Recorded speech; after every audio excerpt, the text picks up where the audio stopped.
Hey, how you guys doing?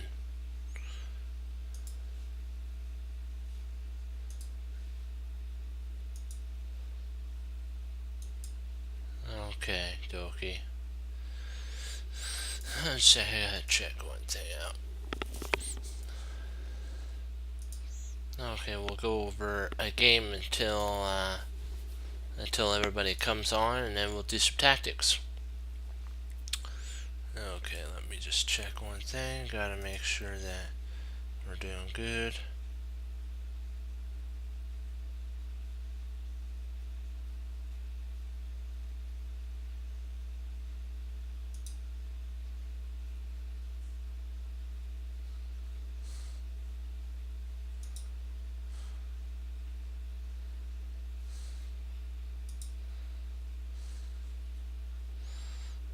Okay.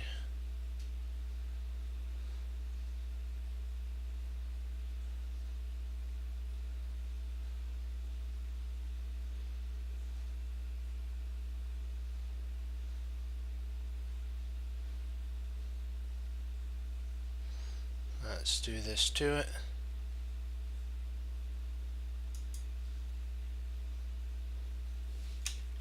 So D4, D5, Knight F3, Knight F6, Bishop F4, and then C5. This is the London system. So we're going to be going over at E6, Knight C. And remember, this falls into a trap here.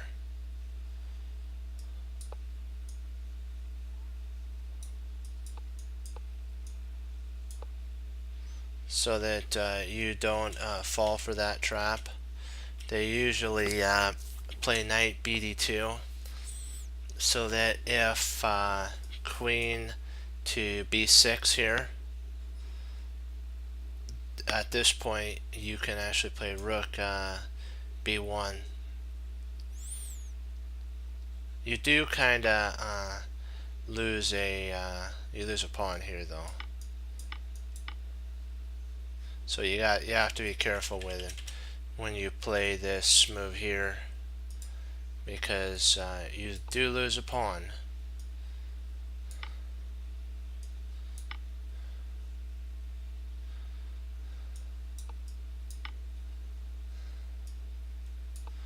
And you're now attacking here. So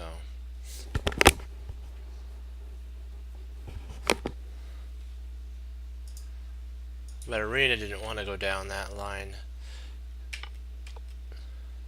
so she went. And now Bella is okay to actually do the this, because now if Bishop G, this is actually much better for Bella when Irina doesn't do this here, because I mean this is actually good for Irina if she would have played this here, because this gets your queen to an active. Yes, it's offside, but it plays more towards the London system. But she wanted to play, via this way, but there's no real way to break down the position, and you have to keep that in mind when you're playing. That when you do your moves, that they actually have a point. Like what Irina wants to do here is try to get e5 in, but by getting e5 in, she'll have an isolated d5 pawn. And an isolated d5 pawn is going to be a headache for Irina, because she'll have to babysit this pawn or somehow trade it off. So that's why sometimes they play here over here, and they may even queenside castle in some lines for black, but because they don't want a huge hairy h pawn storm. And if she was to go down, we'll just go back and remember move 7. If she wanted to play this way, she played more like of a Caro-Kann setup. If she wanted to play basically King's Indian, she could have played this way. And then there's a way of I think it's this here, and then you hit back at this point. Now you'd want to play there. You can either attack via c5 or prepare it and then play bishop, or you might even I've seen some players that just castle. And at this point, you got to be careful about Harry the H pawn, but it could be played here, and H5 usually stops that onslaught. And now you have an outpost to implant a knight to, and you potentially like if now E5, you can take, queen takes. It does eliminate some of the, and you do pick up a pawn, so. But you are a queen down, so now it's going to be more of an endgame play. But that's a line. Let's get back to here. This is more of a Caro-Kann transformation. That's what Yaz Jennifer talked about. H3 is kind of one of those moves that if the knight plays to H5, the bishop's going to go to H2, and that's the whole idea behind this, is that the bishop's safe, and at the right moment it can come storming out like a hero. So castles, bishop D3. This holds this square here. Because Irina would love to, if Bella played here on E2, Irina would in no time at all try to get knight E4 in, and then trade off her knight, and maybe even get a complete bind on this center. Like if knight takes, that would actually better Irina's position. Then she could, yes, Bella has 4 versus 2, but this pawn still is pretty good because you can actually support this, and then now you have another pawn to even support this push coming down the board. So you gotta figure that every pawn move has a drawback. So like when the takes happened and this was like that, there's no C pawn to do any damage. So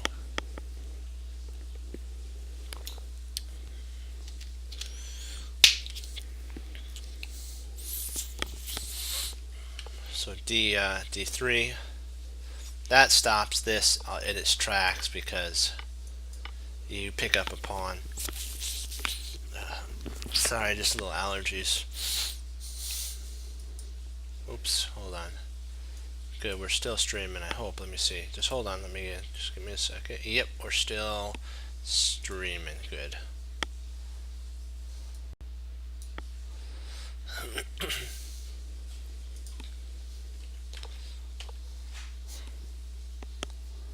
Castles. Queen C8. Bishop E1. I mean rook E1, not bishop E1. So what Bella's doing is taking scope on this, and at this point Yasser was saying that he didn't like Irina's position, because better idea would have been to have gone here at this point, tried your hardest to get some counterplay on the queen side, and then you also have the ability to connect the rooks to get some attack going. You don't really want to pacify your position with queen to c8. That she's wanting to trade off her light squared bishop, because her light squared bishop is in theory the bad bishop because of how many pawns are on light squares. But this bishop also on G7 is also a bad bishop because of this pawn glacier. That's this mountain of pawns. There's no way that Irina's going to be able to break through here, because if she does try that, she'll lose a pawn, and Bella can easily defend that with E1, and like what she does. So now there's no way in the world, unless this knight moves and you somehow get f6 and e5, which you don't really want to weaken this long diagonal, this long light square diagonal, if you don't have to, because it'll eventually become a a side issue, a pain in the side, as I like to say. So a6 and knight to e5, and in theory, Arena could potentially allow this takes to happen, but then now you have a another sore spot on a6. So like, if hey, how you doing? All right. Well, we're just getting warmed up for our tactics, and so like if Arena played e6 here and you takes, you don't really want to take with the pawn because you would entomb the bishop. But you could and actually do a pawn sack. So are you ready for some tactics? You ready for some tactics? Whenever you're ready for tactics, we'll do some tactics.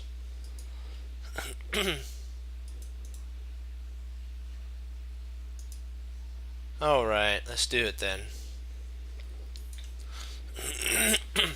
Just getting a little warmed up.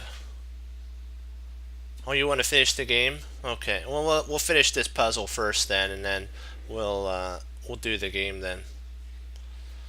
Yeah, because it was a London system. That's the reason I was working on it a little bit. It was played in the Kirin Cup.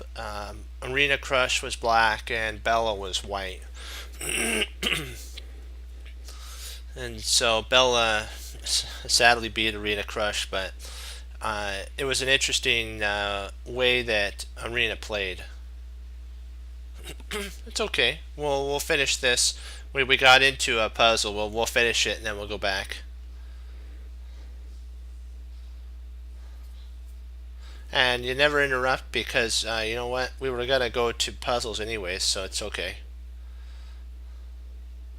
Let's see here.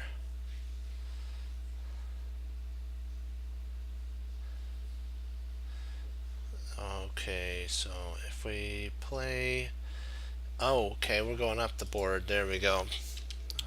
So G7, G7.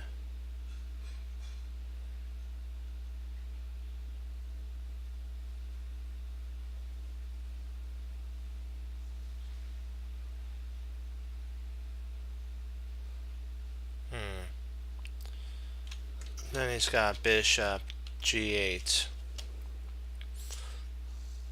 Yeah, I'm thinking it's more king G5. I was looking. There's no play after G7. You can't force your way through.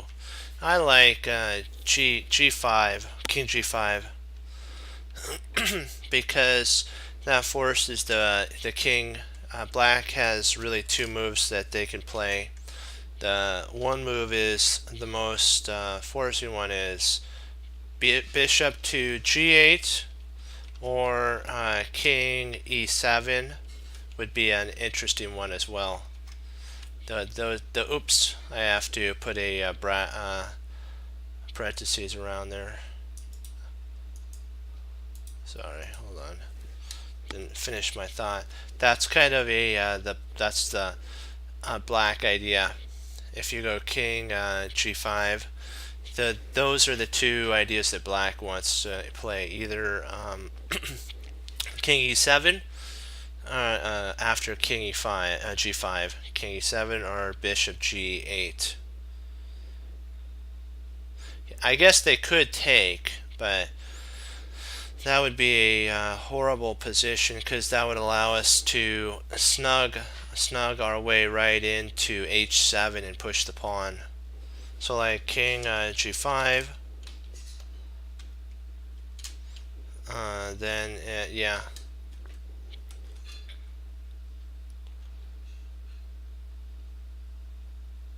Yeah, you kind of have to get your king involved in this scenario here.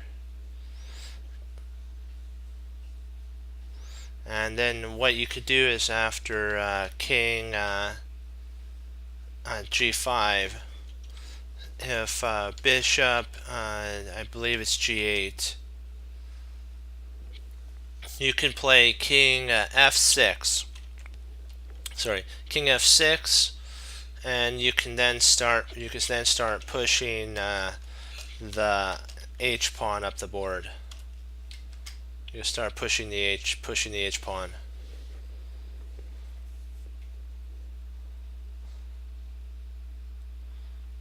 After that.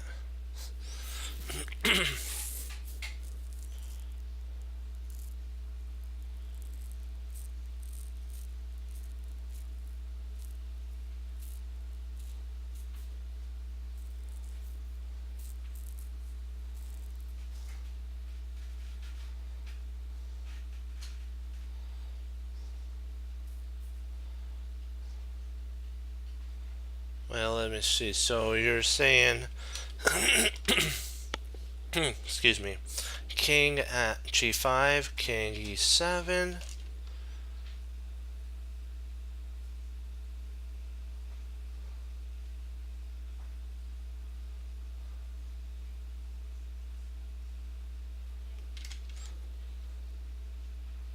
There's king 8. I like king h6.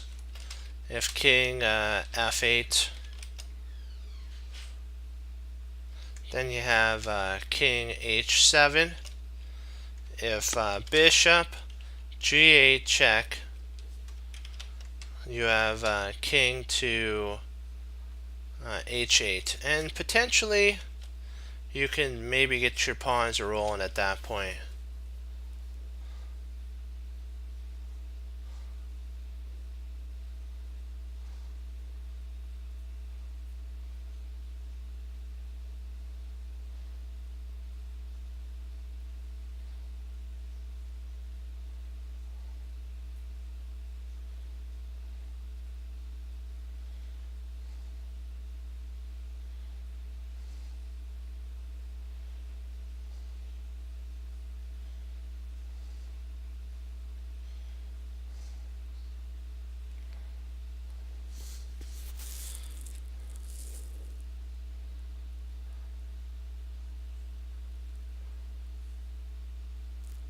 Yeah. Let's see, king g5, king d7. You could push at this point.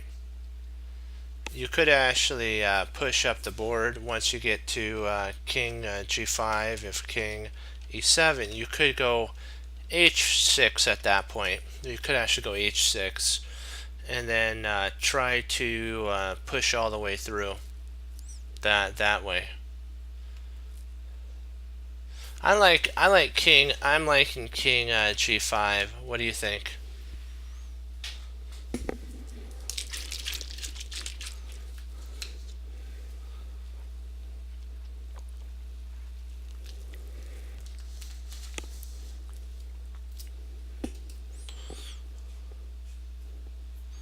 I think king g5 gives us more of a chance to get going.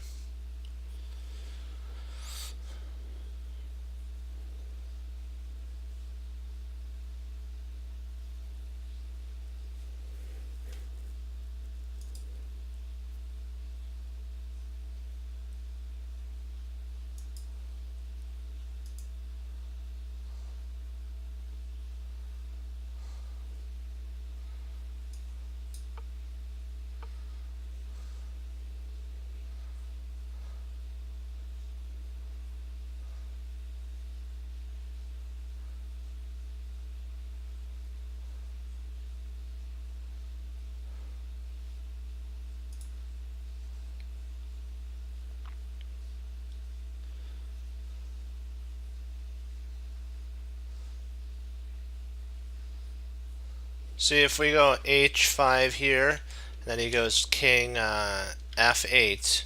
We actually have king I see what you're saying. He could skedoodle over to after king f6. He can go king to g8, and then we're in a trouble at that point. So king h6, king f8, and then king to,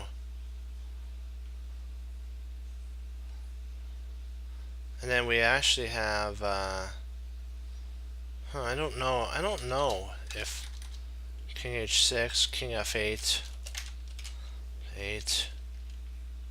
I think we're kind of in a problem sitch after that.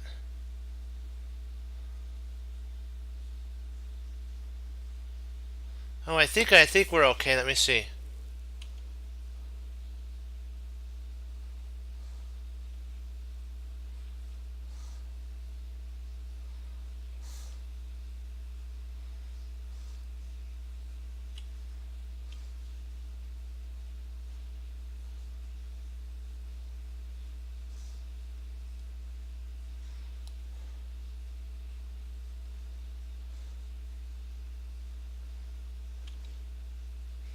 Let's see, h6, king f8. I think we have, or not h6, h5. King f8, king f6.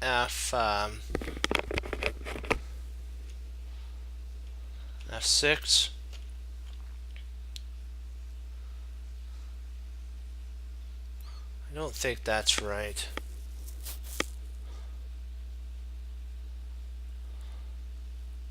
Because then we have g8 again.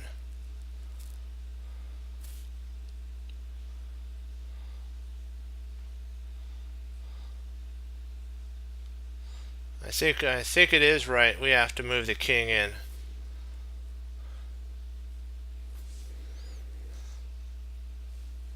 Yeah.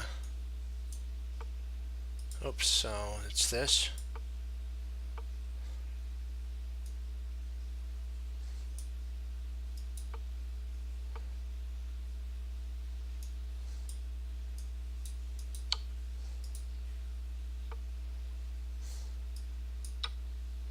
Ah, so, okay.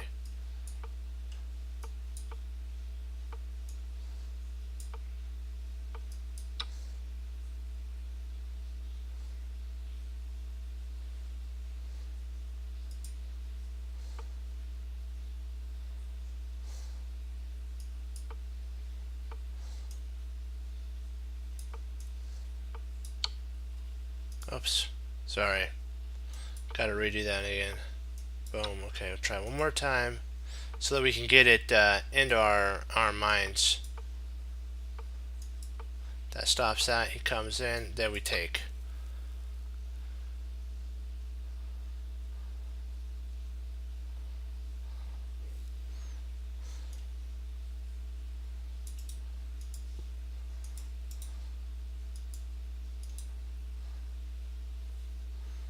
We'll do another one, 9 points strat. Oh, we got to rise above it.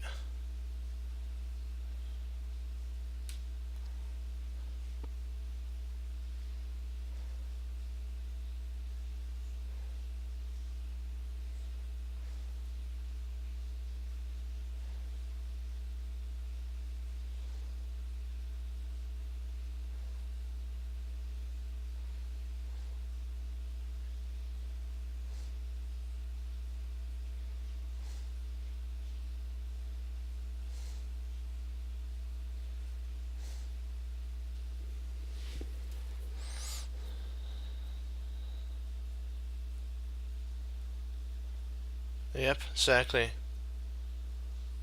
That's right, from Jeremy Silman. It was for sure.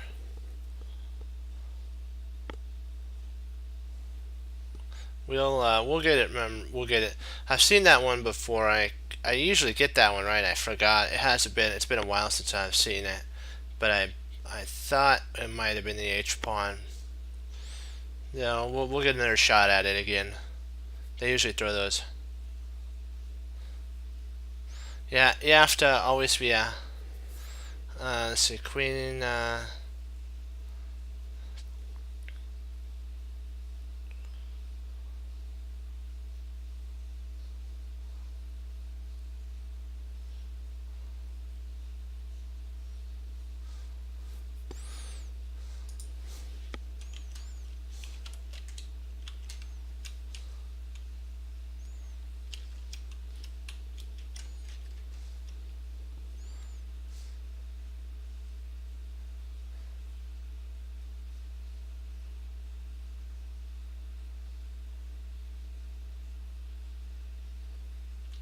I think it has something to do maybe with knight e3.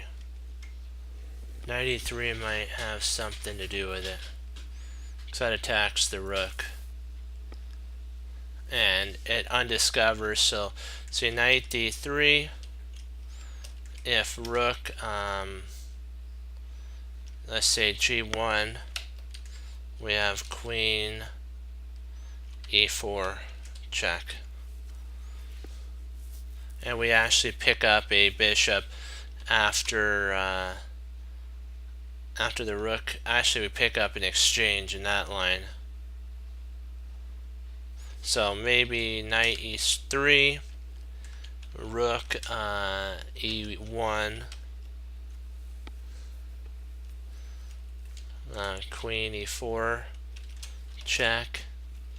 Okay, and it's losing for losing for black. I mean for white, not black. I'm gonna say knight e3 is the move. I like knight e3. It first of all it shuts out knight e3. Stops. Queen takes at c5 check. It attacks the rook on f1. So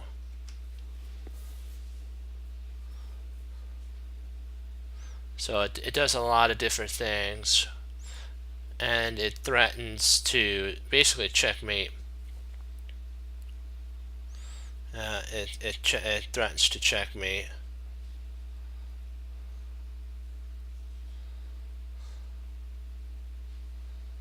And it'll pick up a piece too, because this is what'll happen too. So if knight e3, if queen tries f3, you have queen takes f1, f1 check. Queen takes f1, knight takes f1, and we picked up an exchange. And we're going for basically mate on that point. So what you think?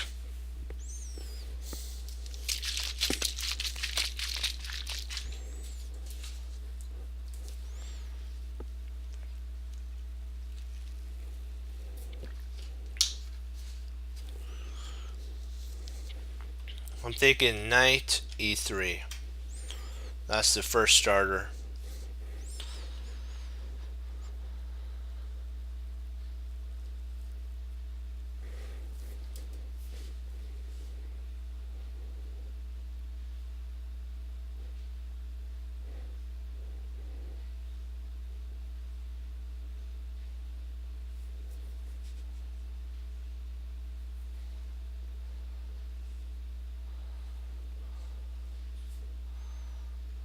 What do you think, Erie? Do you like the line?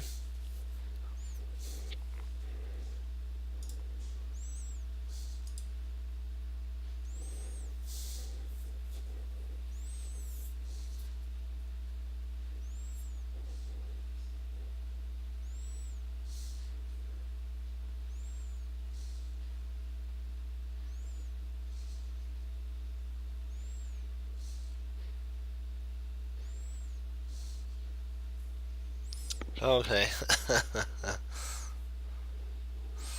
Okay, so 93, rook g. between there and there.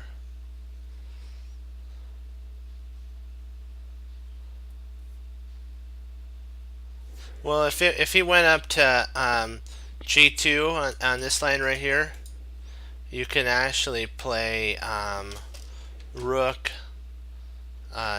D1 check, and you pick up the queen.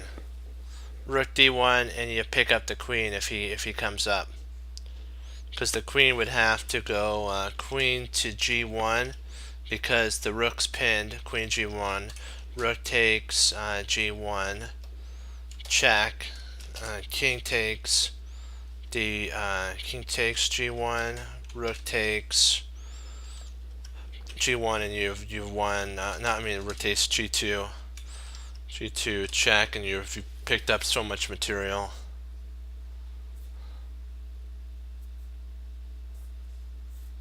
That's actually this both these lines together.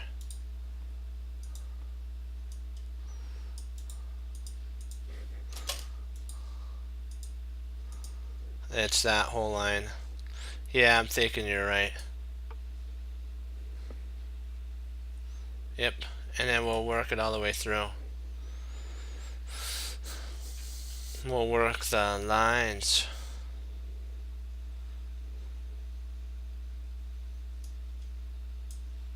And if this happens, you can actually do a mate in 3.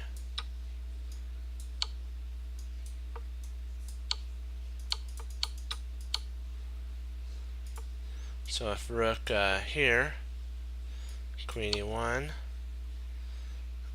now the queen has to intercept, oops, queen comes here, and that's mate.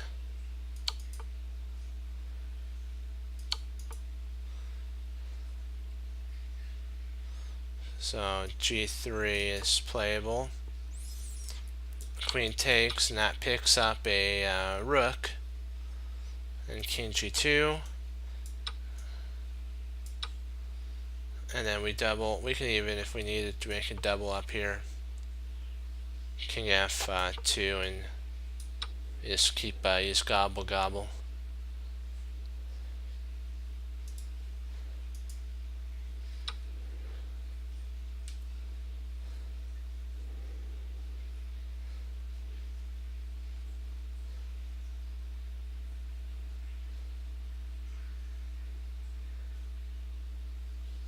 This one I remember is bishop c3.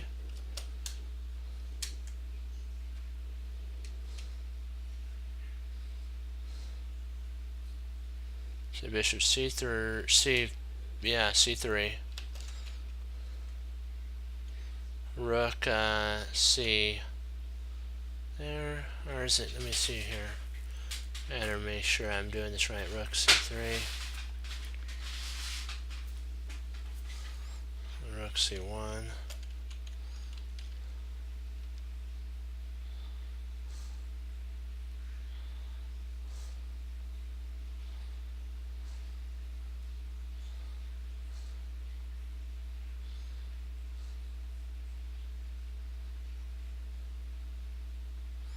Yeah, I'm thinking we did. Then c7. Rotates. No, that can't be right. I'm having to remember. I'm gotta remember how this goes together, because I know we once did this. Oh, I got it. It does work. My bad. Bishop c3. That's right. C3. Rook c1, and then bishop d2 check, and that's a fork. So it does. This does work. He can't stop this. See bishop. See bishop c3. Rook c1 doesn't work. So, hey Fox, how you doing?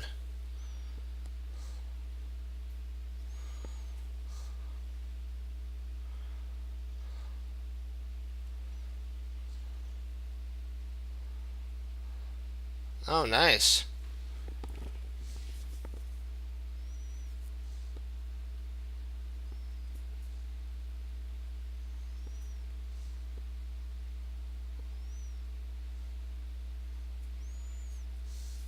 Okay, we'll do it in a little bit. We'll do the one Lila game at the very end. So we're looking at bishop to c3 here.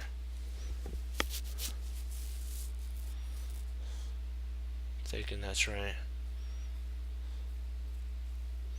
Let's see here.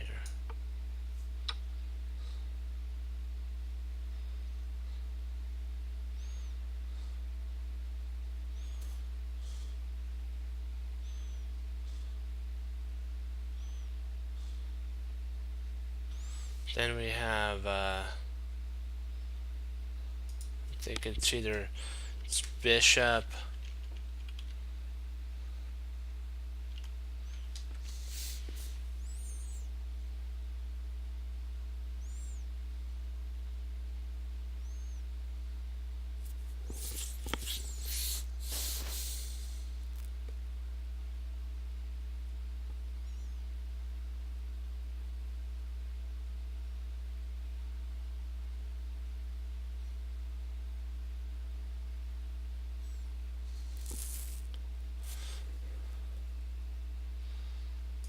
I'll just pull that up for right now. So then we got it. Okay.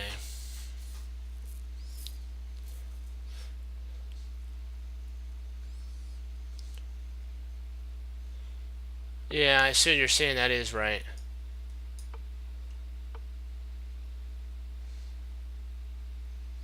Then we push.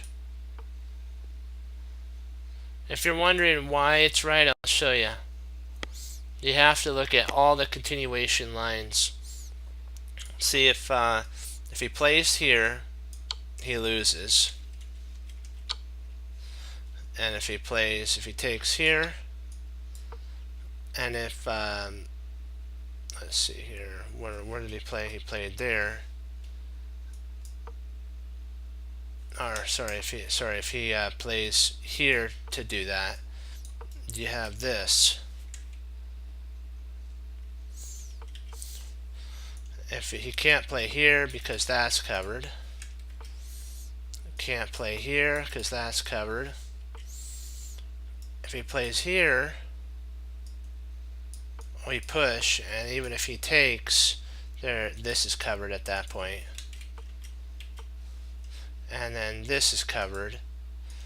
So that's why there's no way to stop the queening. You have to look at those endgame puzzles.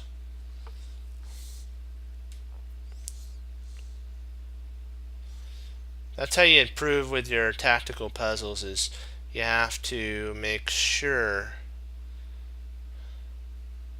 you're 100%. Let me see here. I think we could pick up a knight, can't we? Is rook takes e5 playable because of a pin?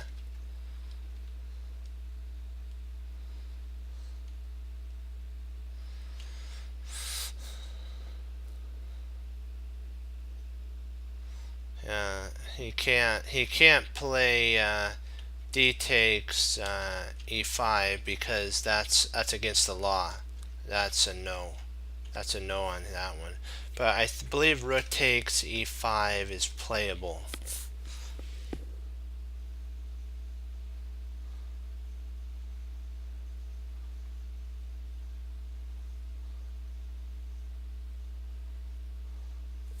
Well, in that line, which way do you want to roll? I'm thinking going king.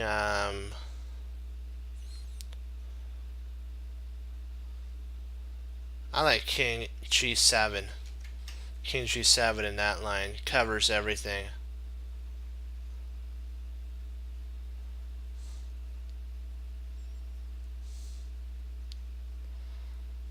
King e7 allows a rook g8.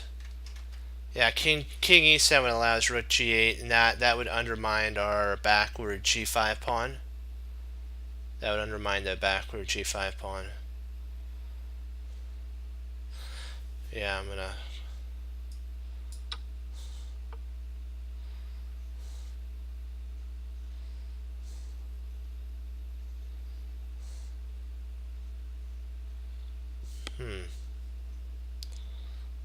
No, I was just trying to help you with the idea behind. You have to always look at the best idea of your opponent. Trust me, it's the way to win. Yeah, trapped bishop. Yeah, yeah, yeah. You don't want a trapped bishop for sure. No, no, no.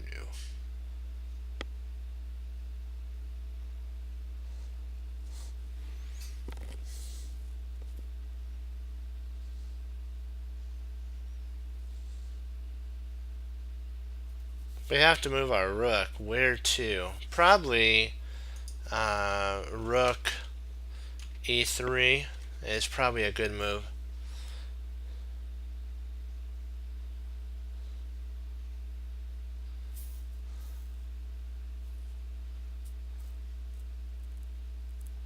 Huh.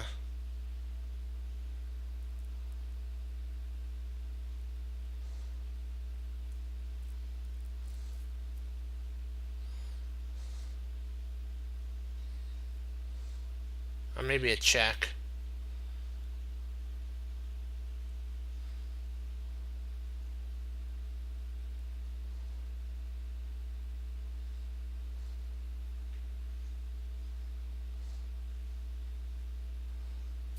A5 though? Can he play b takes a5? I guess you're right. Yeah, it would work, wouldn't it? Yeah, I see what you're saying. Because, yeah, then rook takes a5. Yeah, I see what you're saying. Yeah, a5. Yep. Oh, not a problem, Ted. Propose it. I see what you're saying. Rook takes a5 after that. Let's see.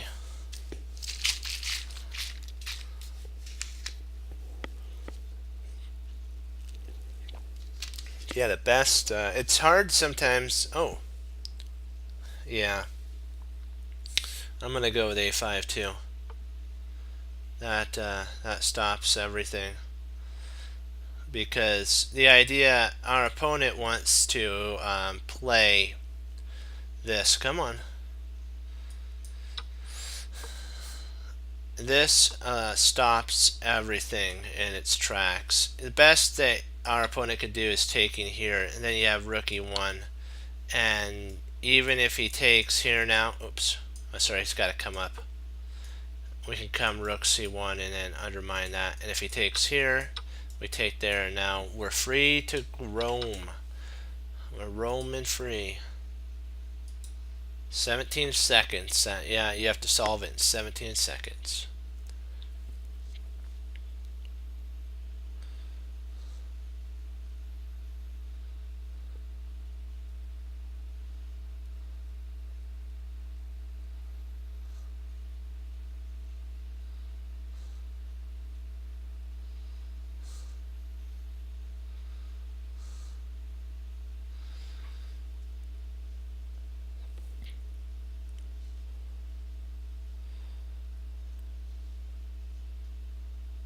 Yeah, I have the game.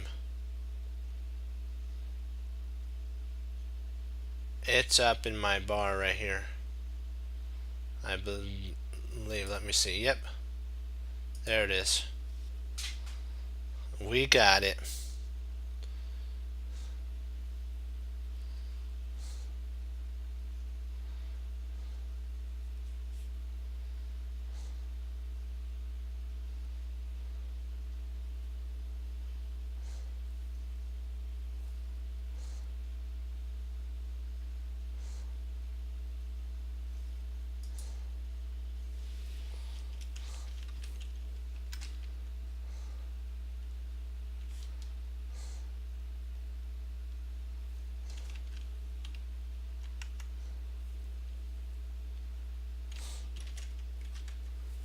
I'm thinking bishop takes. Oops, not check. Bishop takes g6.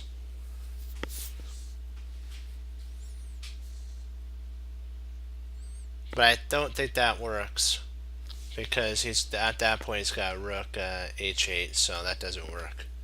So that doesn't work. That's not the right move. That's not the right move. Okay. Not the right move. No, it's not. Yeah.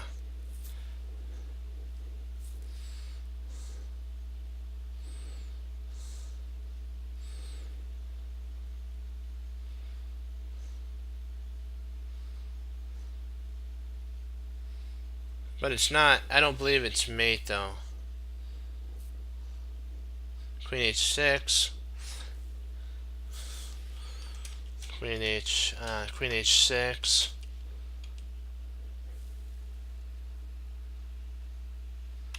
King takes h6.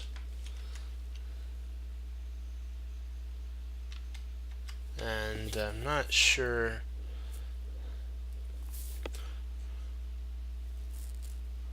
Yeah.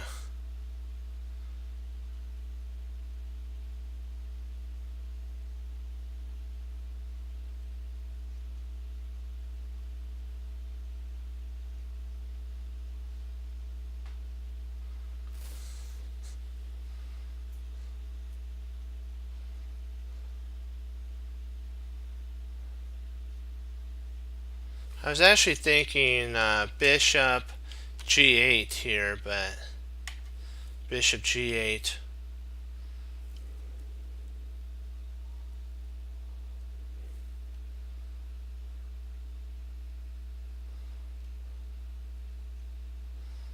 I was thinking bishop g8, and I don't think there's a way to save him.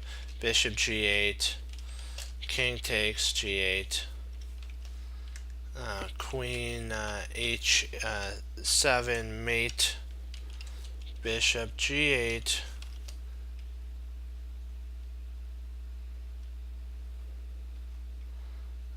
rook takes g8. Huh. King. No. I think he can be saved. Rook takes g8, queen.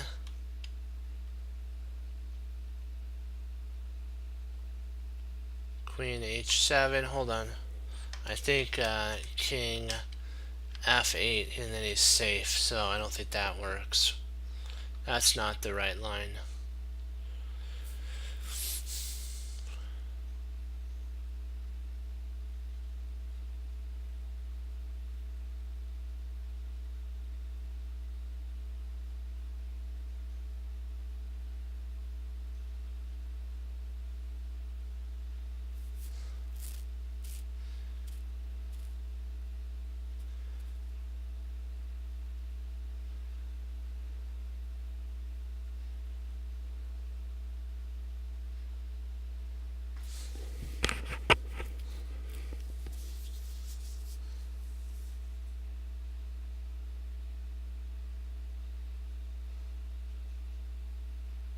Oh wait, is it? No, the knight covers g8. Drat.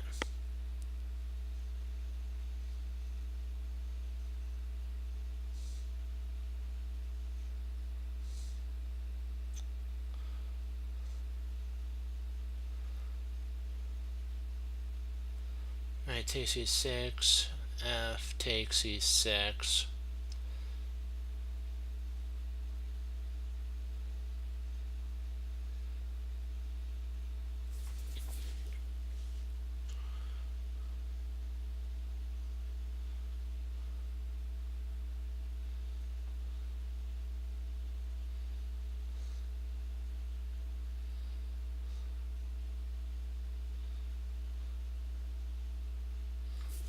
Let me see some.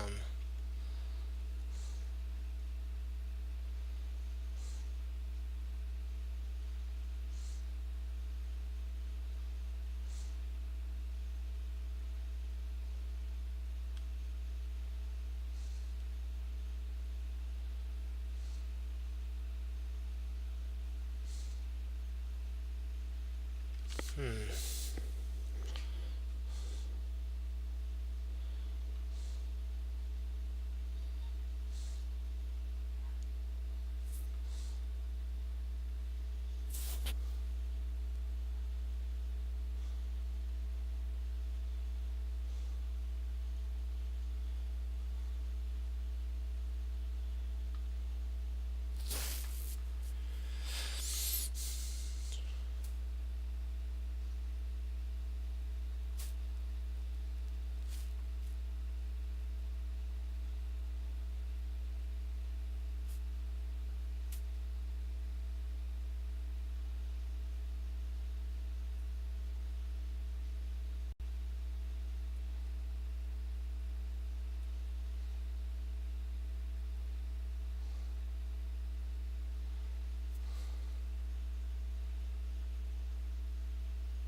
Oh, I got it. Huh, why didn't I think of that? Okay, knight takes G5, E6, right? Check. F takes E6.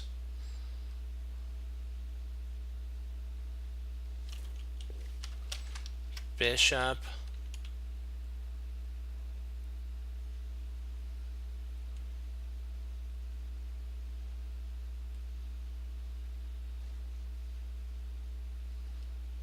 H6. Check. King.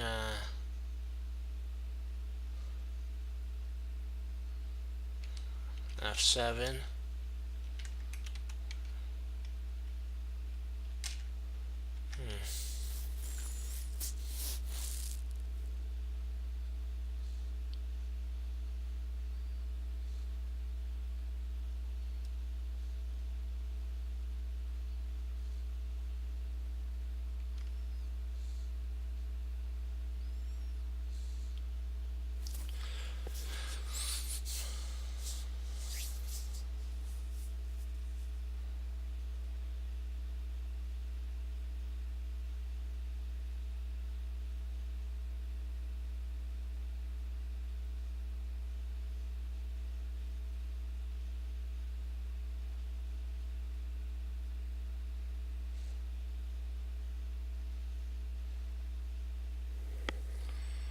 Missing something here.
Actually, let's see. Knight E5.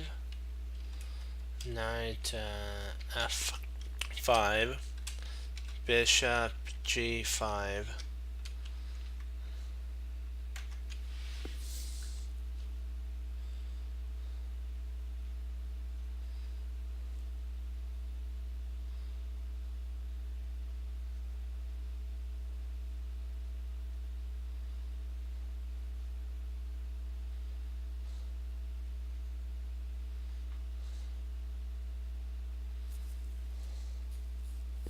Well, maybe. I'm not sure.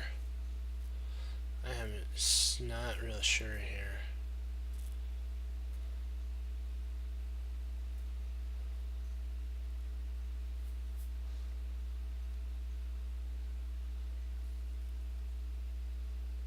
I don't know.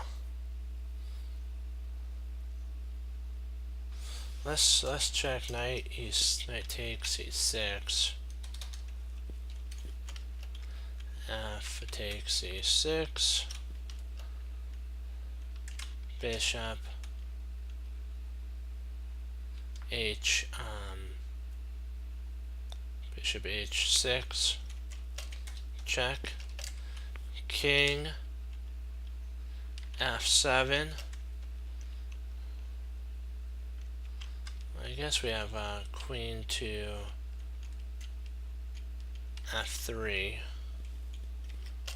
Knight F5.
So you're saying 94.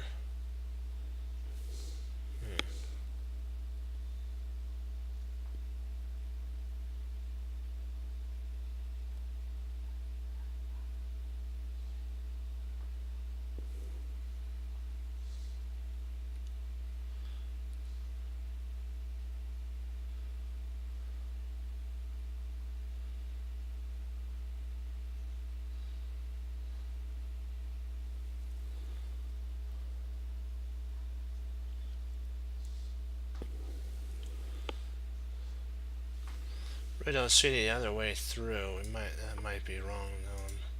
Let's see here. No. No.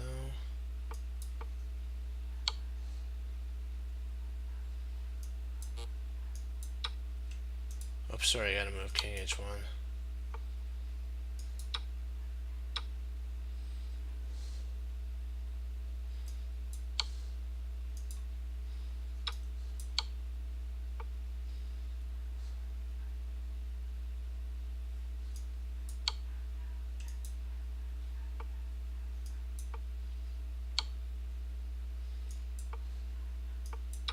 Drat, I should have, that was my fault there. Should have worked it out a little further.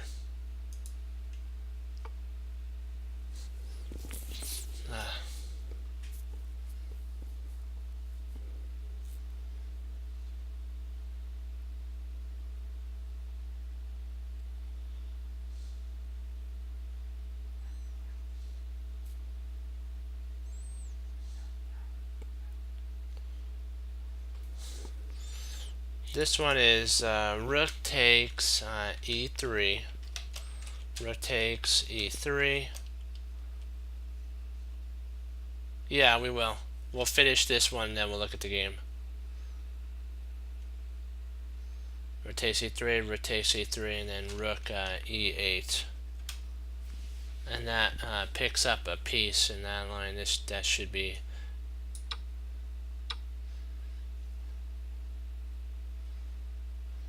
It should pick up the rook. Let's see. If knight comes there, we win the queen. So if knight comes here, we win the queen. Yeah.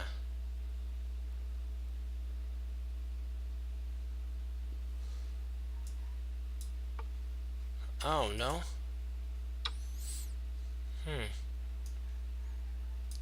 Oh.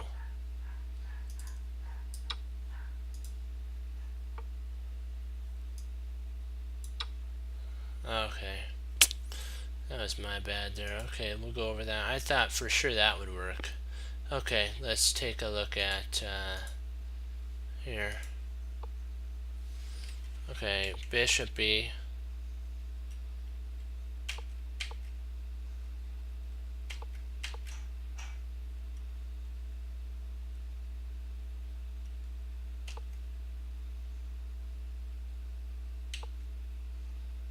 D6, okay.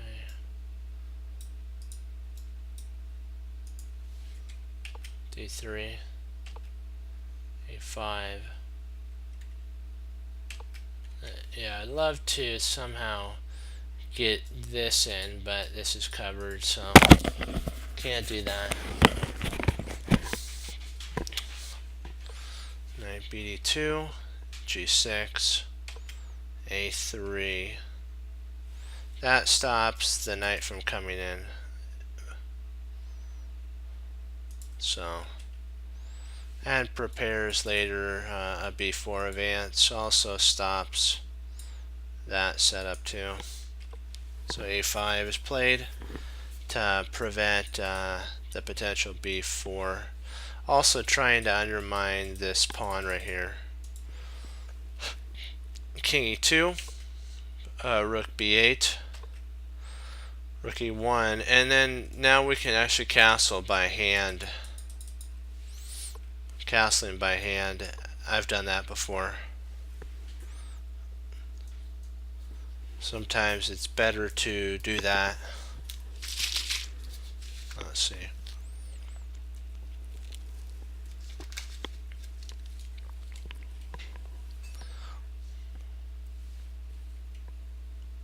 Yeah, it allows this and some queenside. So king f8, and there's b4. There we go. That's why the rook got off that file. And now if c takes d, this actually helps white tremendously with an attack on there. There's two attackers, and you have that to boot as well.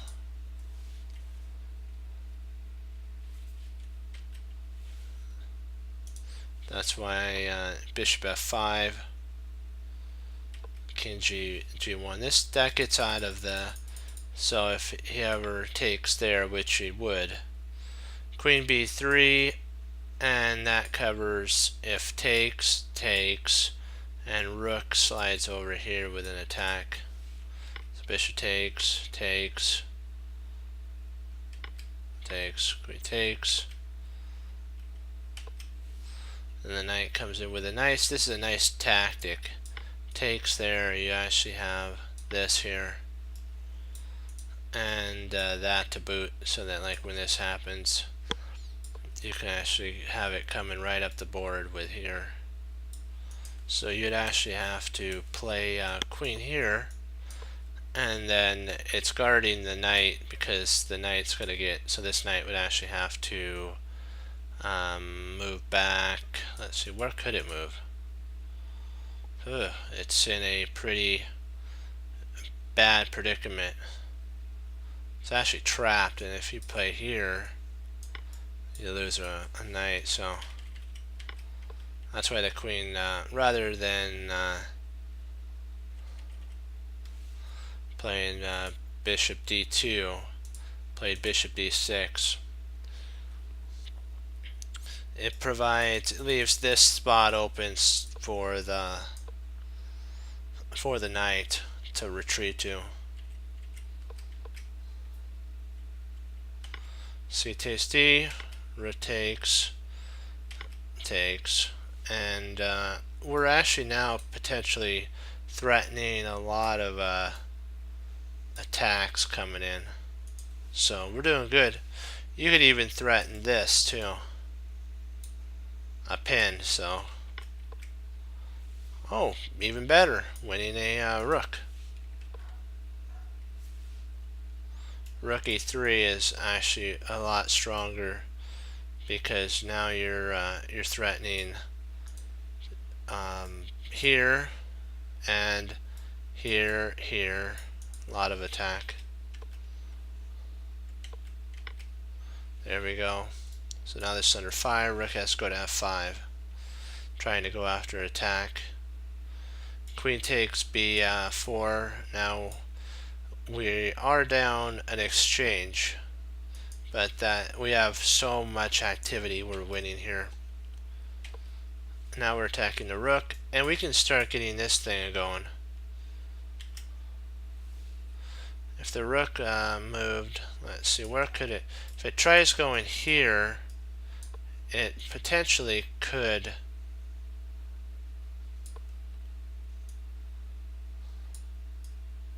you can't push, so I'd probably say queen c here as well, or maybe best would be rook f3, because then the king would have to move in.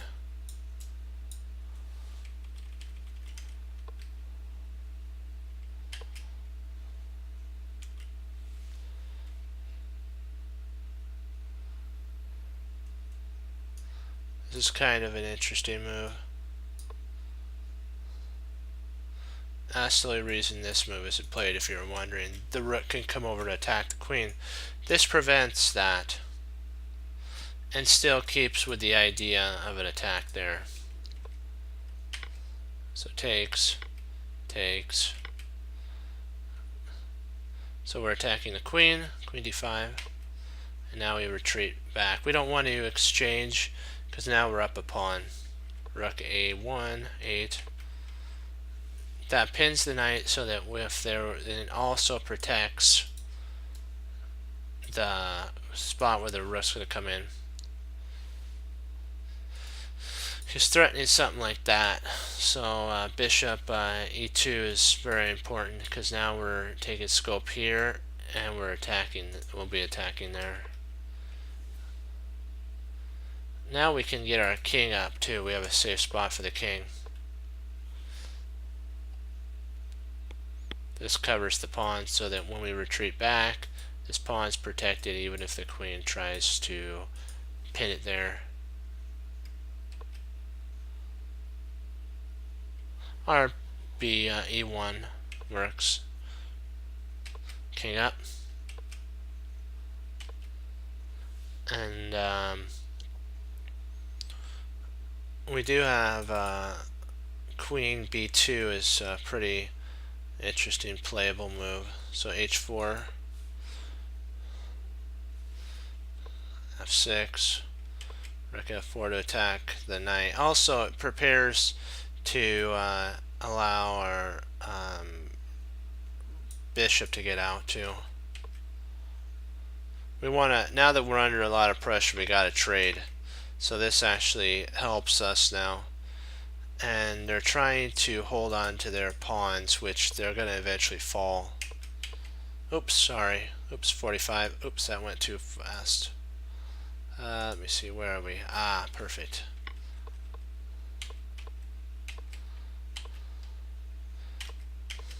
Check.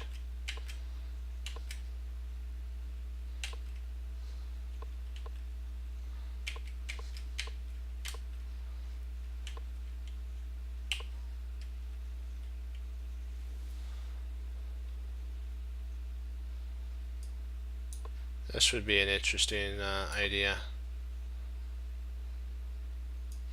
with here to play.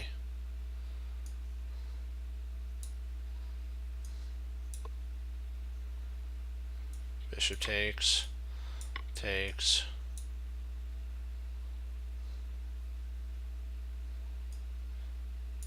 You'd have to retreat your king back a little bit. And then g4 might be in the takes. Rook check. To cut the king out.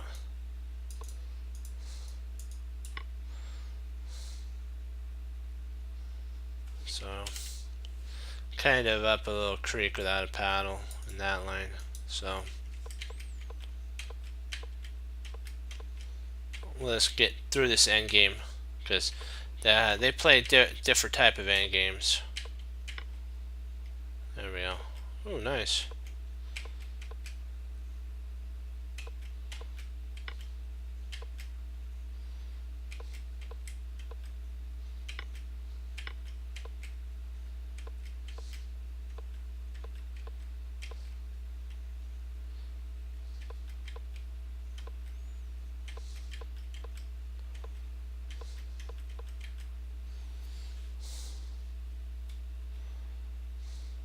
It can never come up here.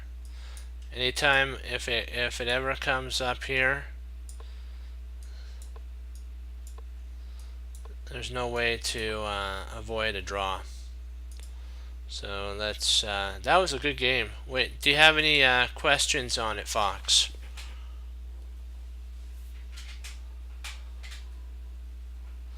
Do you have any questions on the game?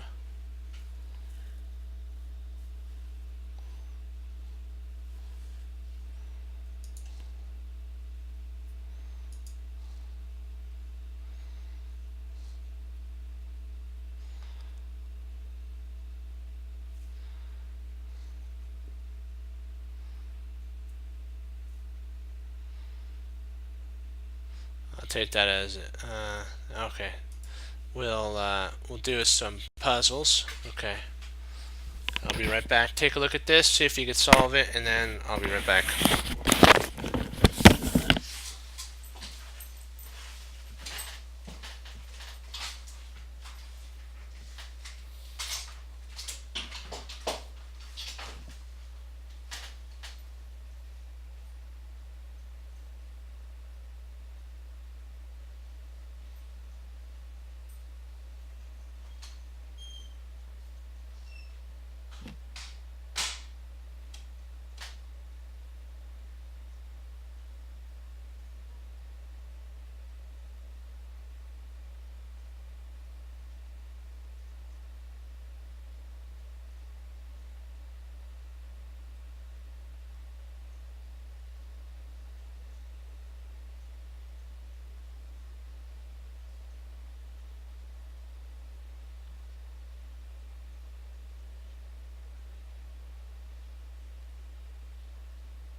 not a problem. Okay.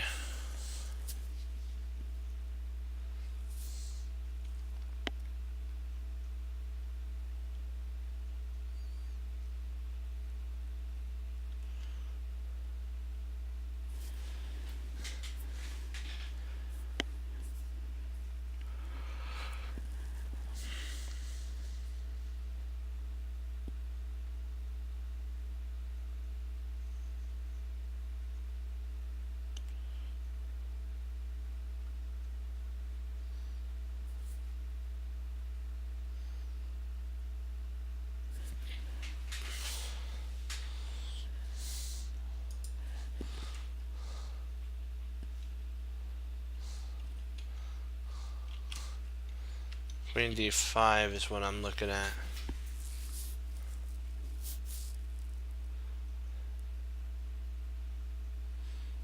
Because that forks the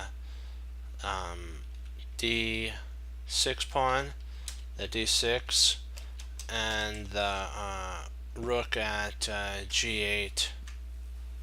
Oops, fork. That's what I meant. It forks the d6 pawn and the rook on g8.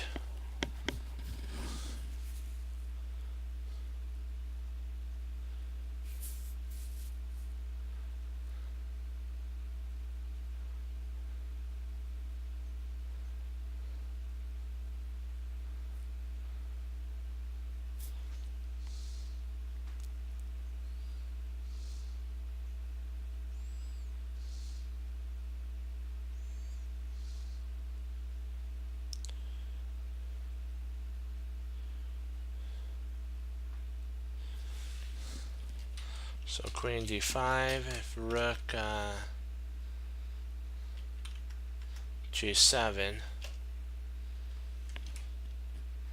queen takes d6, check. If rook d7, then queen f8 is mate.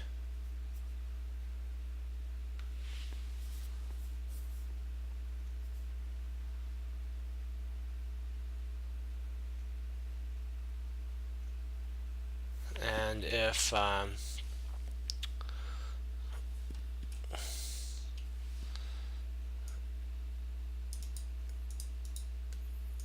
knight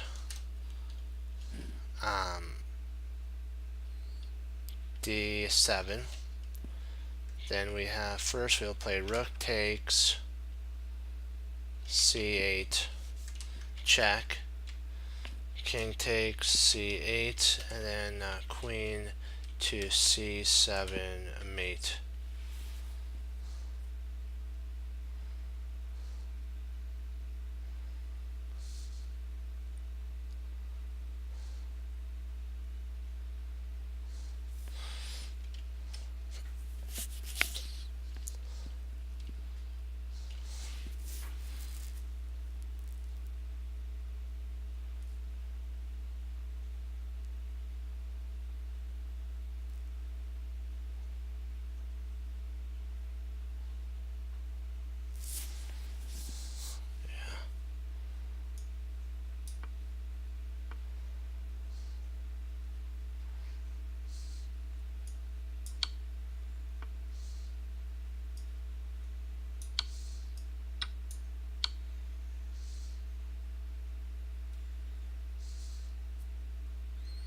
There we go.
What do you guys think?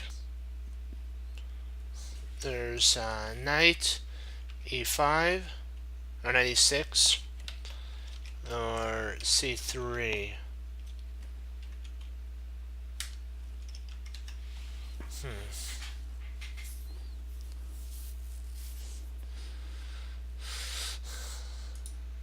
Let me see how. Let's see if there's a lot of lag tonight.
So 96.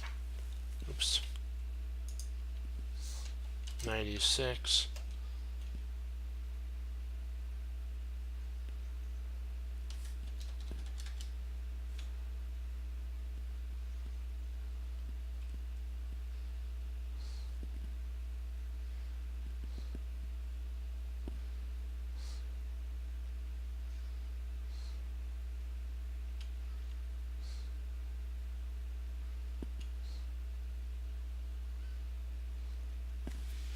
Yeah, I'm thinking you're right on that.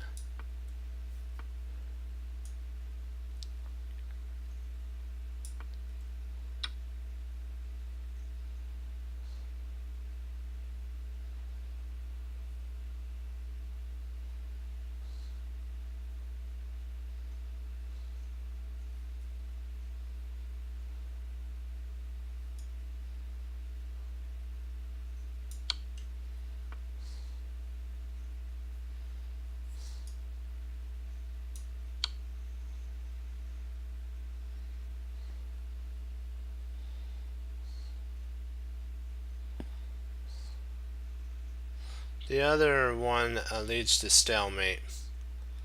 If you take with the pawn, it leads to stalemate. So you have to push for check. You gotta be on the lookout for stalemate. Yeah, it would be stalemate. That's why you always gotta be careful. Yep, exactly. Hold on, let me see if there's let's see how is okay, perfect. It's not too laggy. Not too laggy. Yep.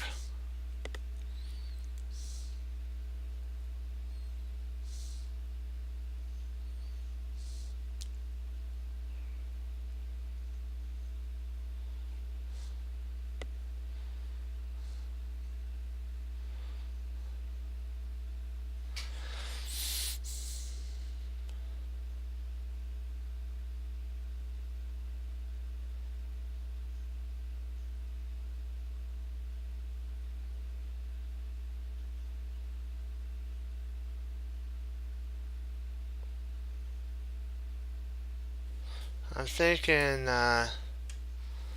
knight takes h6.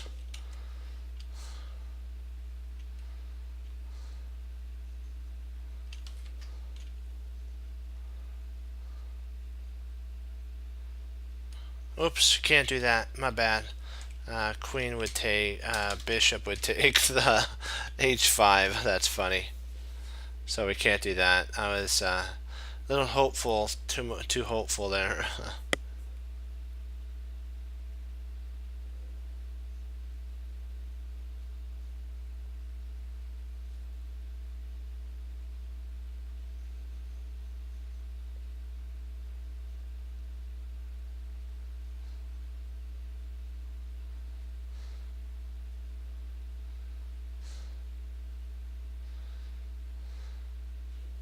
Yeah, bishop takes g6.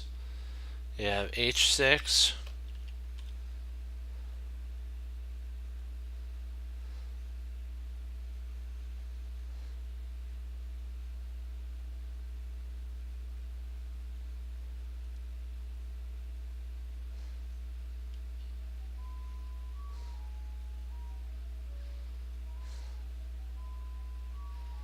We do have this. This is kind of a little further line. Yeah, that's what I was looking at. That'd be a crazier line for sure. Yeah, queen takes g6. That'd be this, double exclam. H takes g6, and then h5, and I don't know if there'd be a way to stop.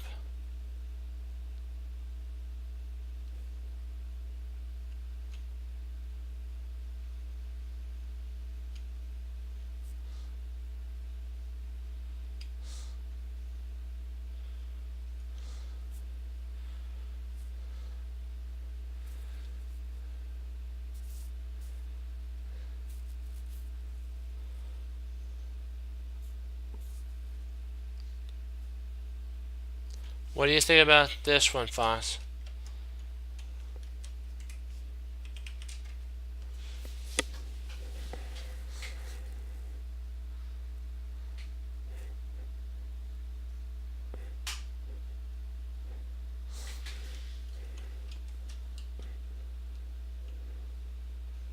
Ah, that is true. I see what you're saying. That would be a fun Morpheus thing, but it does kill all the fun, doesn't it?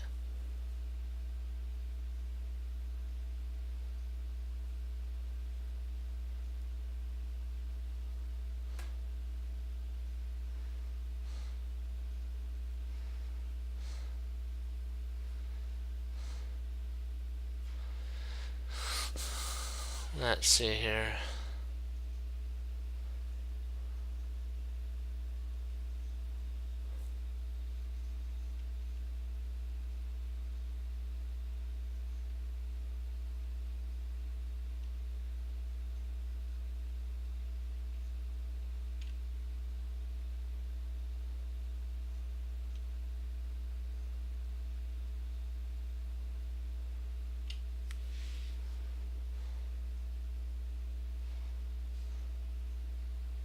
That's what I was looking at too. This right here is actually a really good line.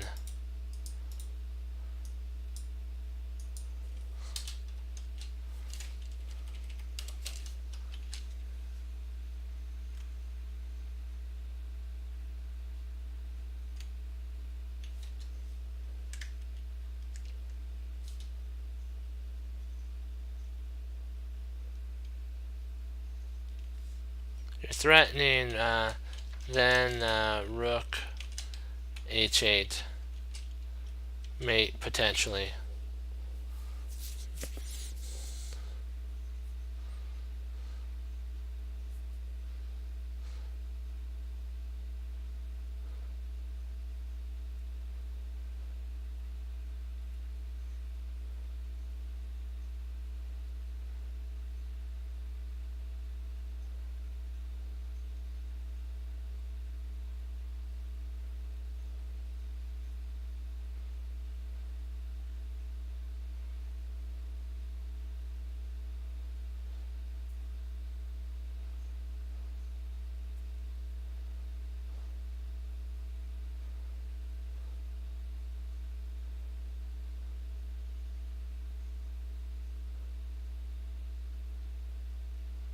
Yeah. You always got to be looking out for the fun type of moves.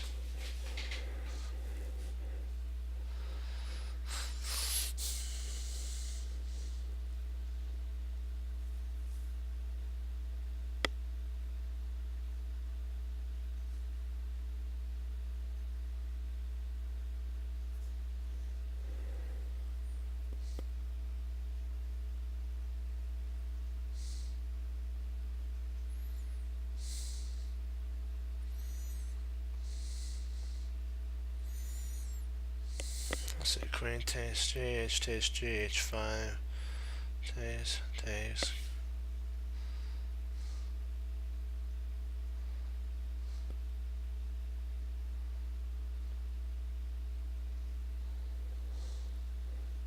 Hmm. Yeah.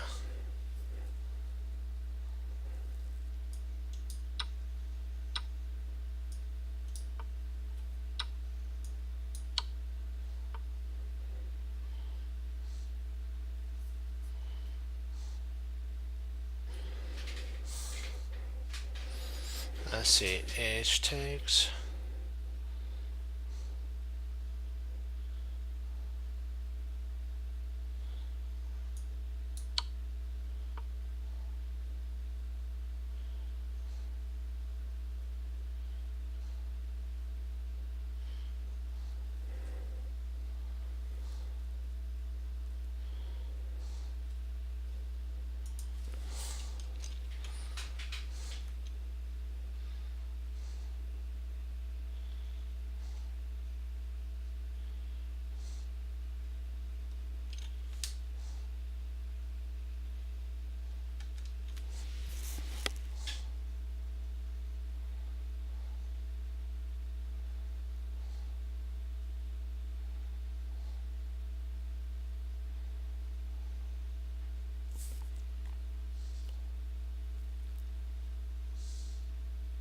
Yeah, I think this wins.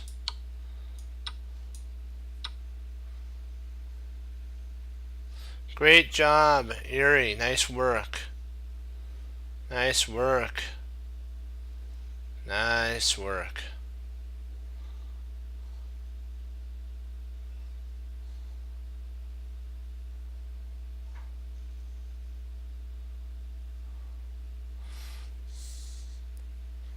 You found the combo. Great work, guys. Great work, team. That was a tough one. You found it.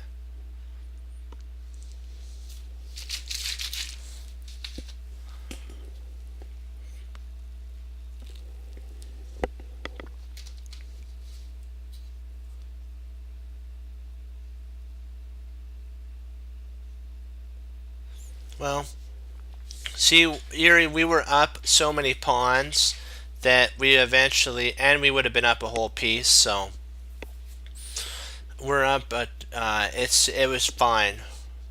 Sometimes you have to give up your sweet little darling for the win.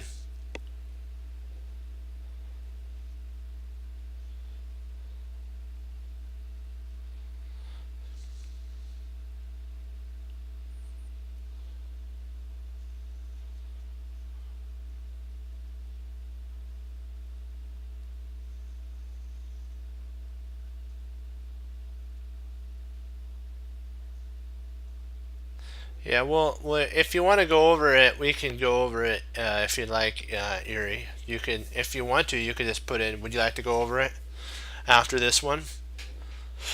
We can go over it and look at it because those type of end game things will arise in your play, and you'll have to be okay with giving up the little darling that could become a queen.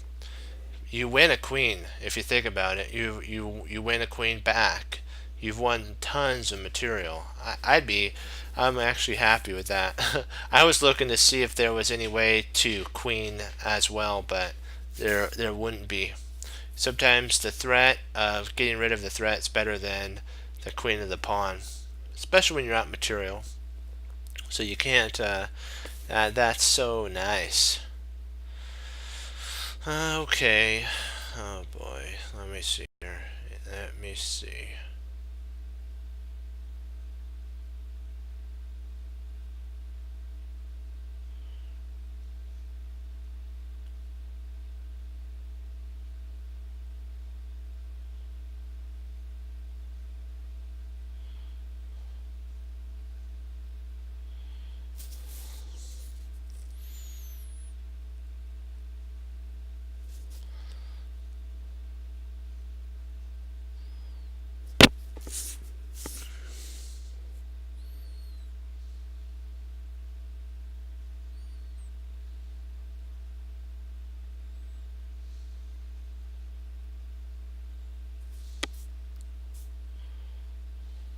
Boy.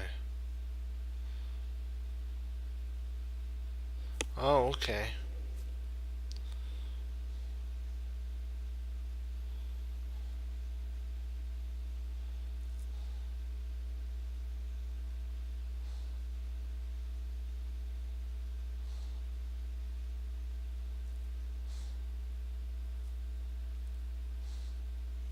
Actually, I like your idea, Fox. When he plays this, queen to e5 though. Queen e5 check, and that's the only way to save the game. Because then the queen trades off and the rook attacks all over. You're up a whole, um, basically exchange in that line. Well, not an exchange.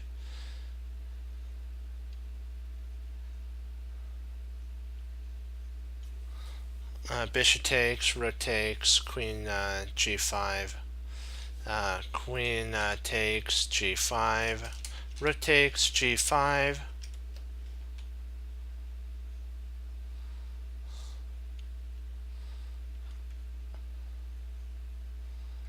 And I'm not sure if we save anything in that line.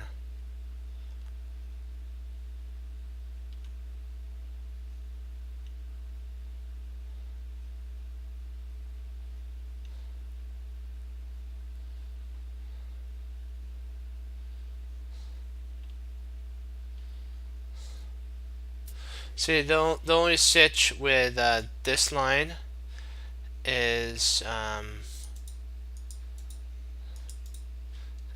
he has oh,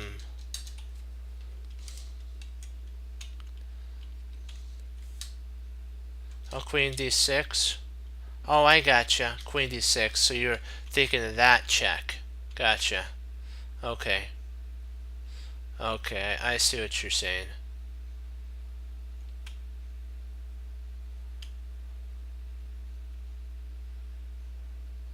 Yeah, that puts more torque. Yeah.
There's always a reason why one is better than the other.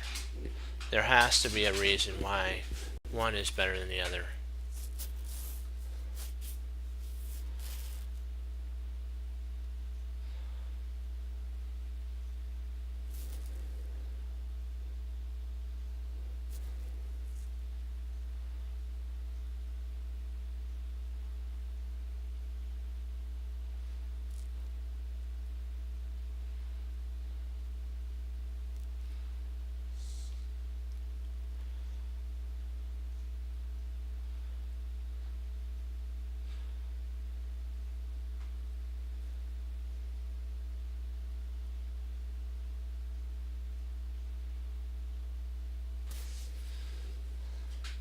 Maybe it's because of queen e5, rook, queen takes e5, rook takes e5, and the f pawn's being attacked, the rook's being attacked.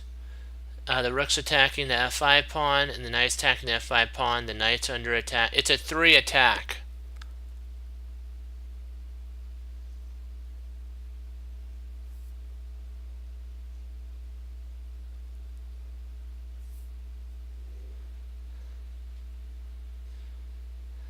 It's a 3-move attack. It's attacking 3 things, and there's no way that they can be all defended. There's no way that they can be all defended with that move. The knight's under fire, the pawn will be under fire, and the rook will be under fire. So whatever is played, I guess maybe.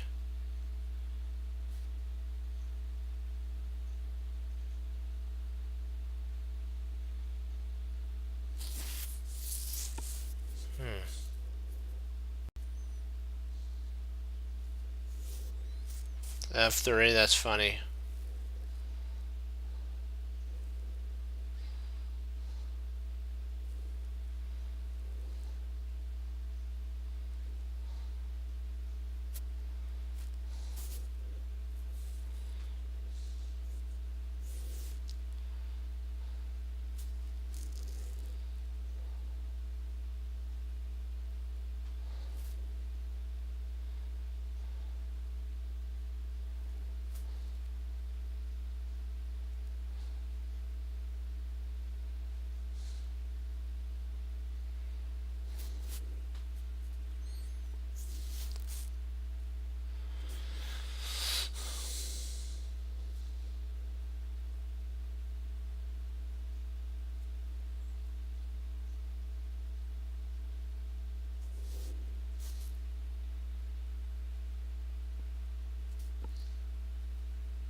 The passed pawn is also strong as well, so.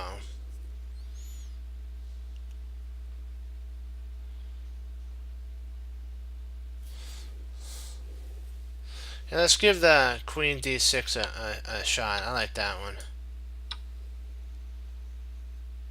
I like your idea better.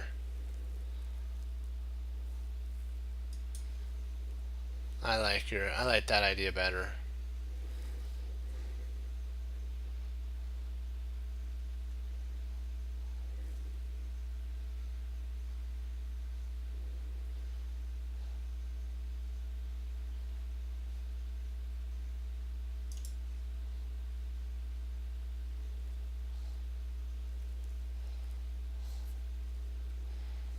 Come on, work with me, work with me.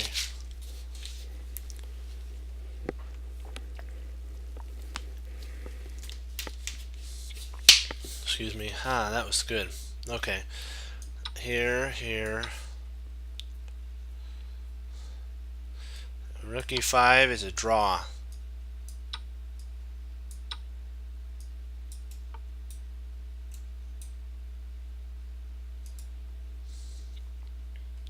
That'd be nice, huh?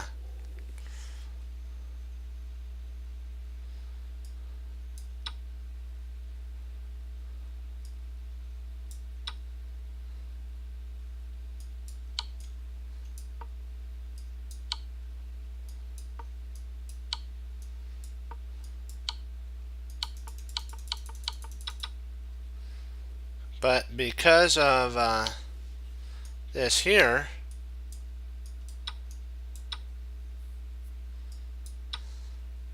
we can actually play rook takes, and now we have a rook guarding and so we don't have to worry about it. A rook c2, and then knight f5, and there we go. We're good to go. So that's the reason. You would have had up and down checks, and you couldn't get out of it because of this rook here.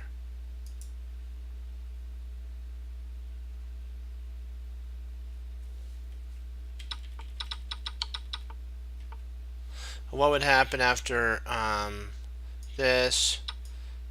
Oh, it'd be a mate. We would get checkmated at 2. First he would go g1, and then he can play queen h1.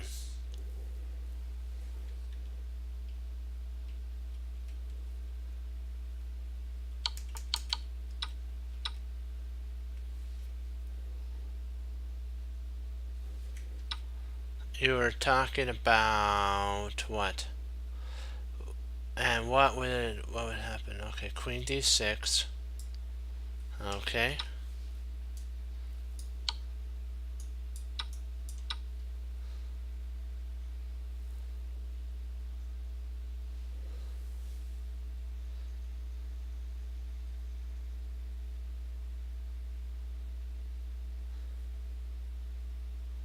Rook g2. Oh, f2, okay.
Oh, we've done this one before.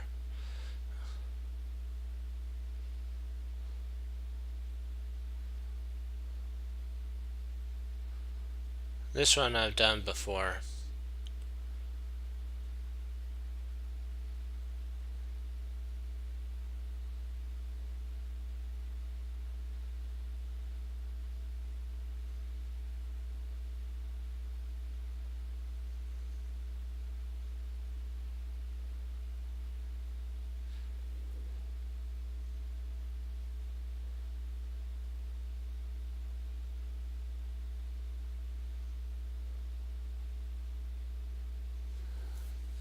Yeah, I got it. I remember this one now.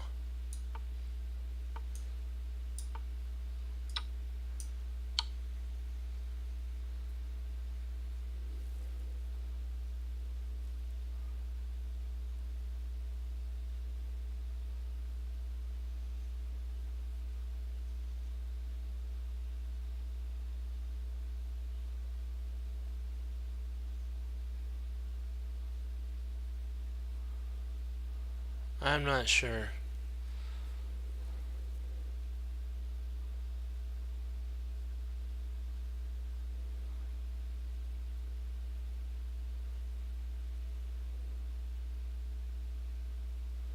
Okay. Okay, I think I got a troll. So if you can take care of that moderator, thank you. I'd appreciate that.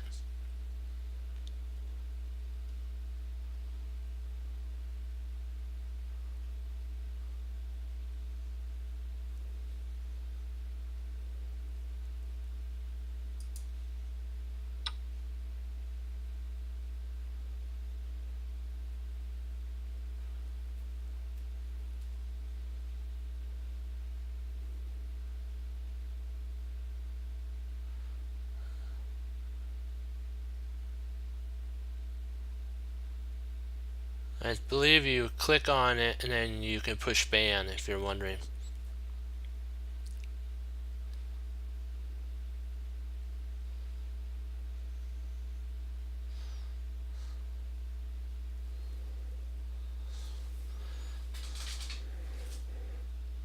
Yeah, they do. For sure they do. I'll just 1 second. 1 sec. You guys take a look at this. I'll be right back.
How do I?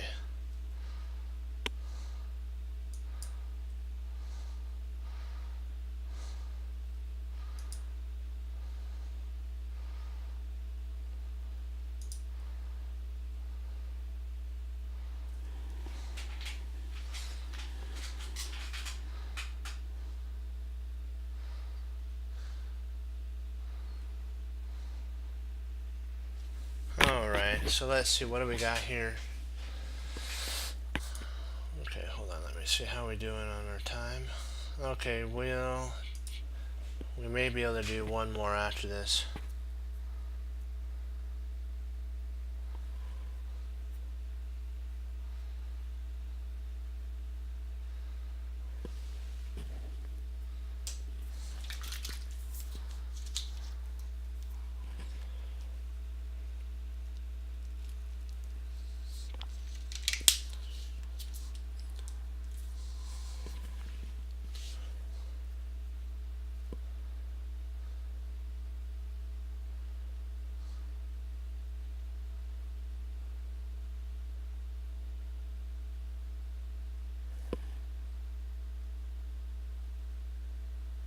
Yeah.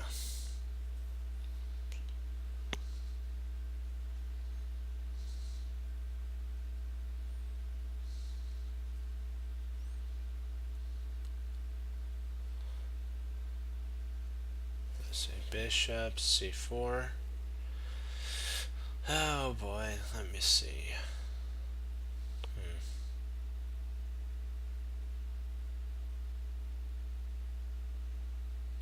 Queen's under fire.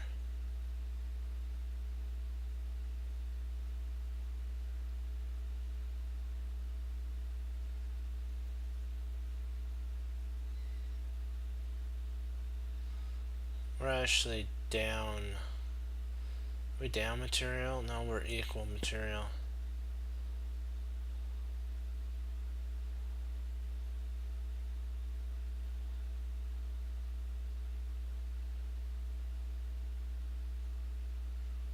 I think we can play this here.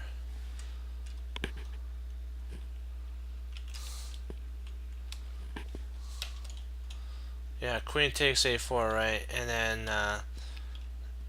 if knight takes a4, bishop takes f3.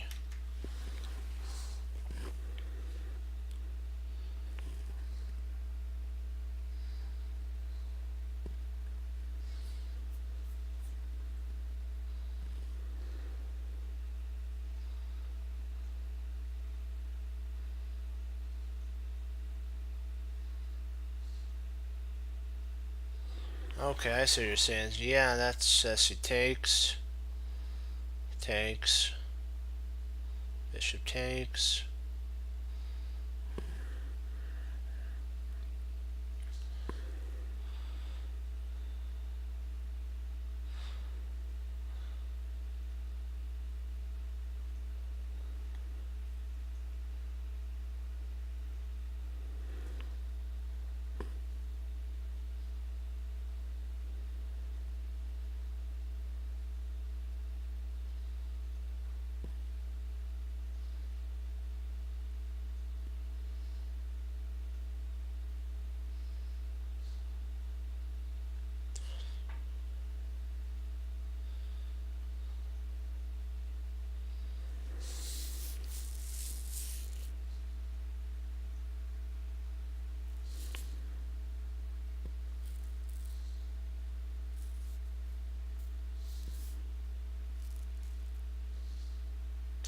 So he takes, bishop there.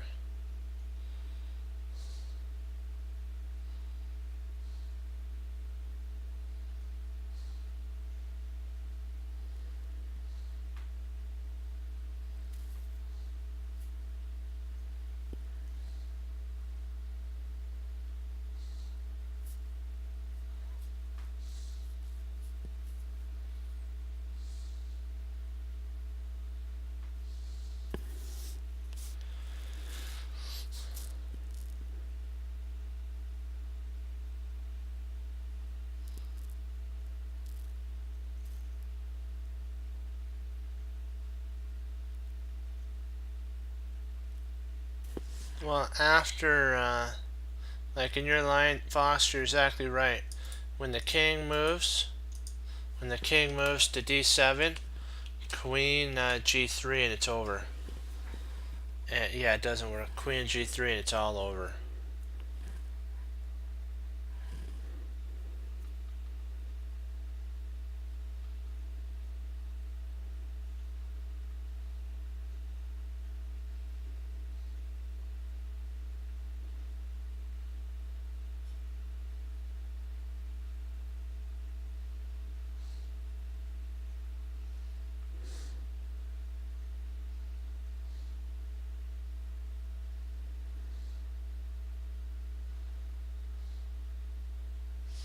Well, king d8. I think he still has the.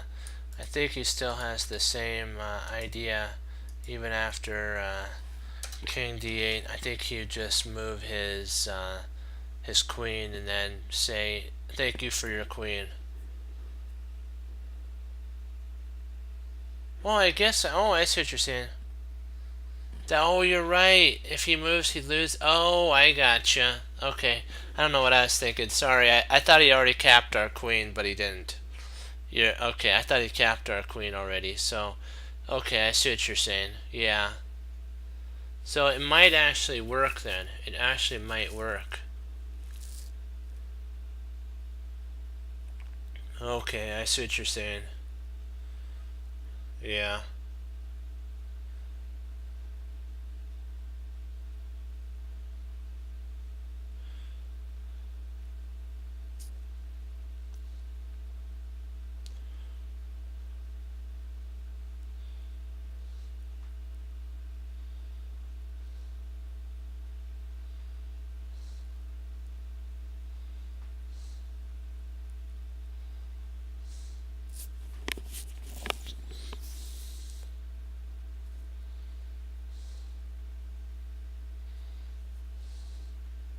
Yeah, so queen takes a4, bishop takes f7, check, king d7, bishop e6, check, king c7, bishop takes g4, and then queen moves, a queen move.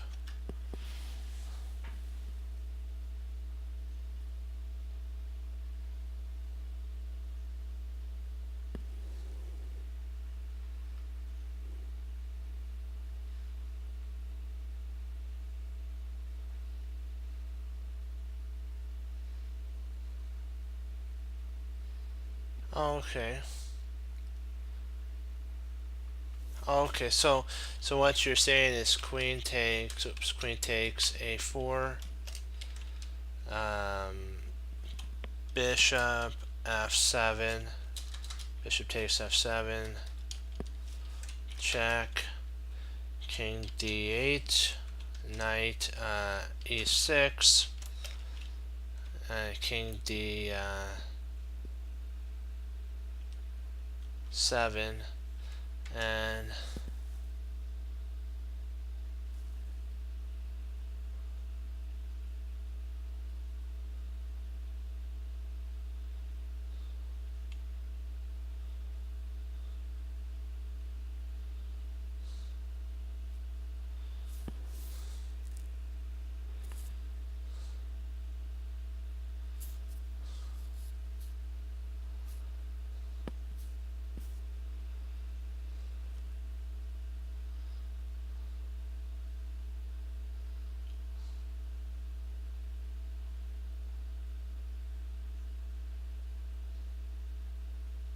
oh, and then oh boy, I gotta tell you, if we did king after knight e6, oh boy, we're in deep trouble in that line. Uh-oh.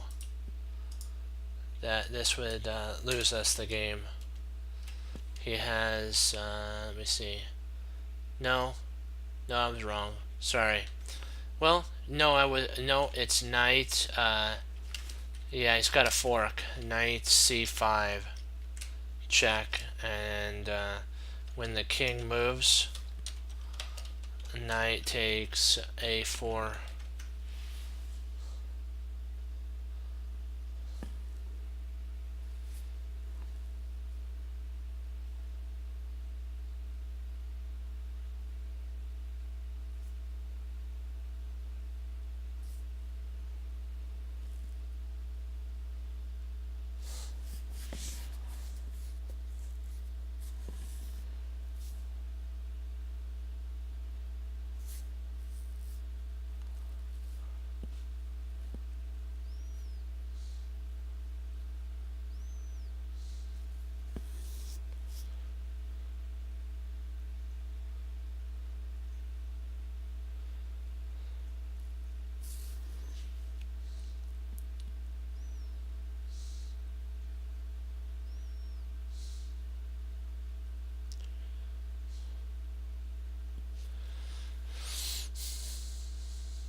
Okay, let's go for it.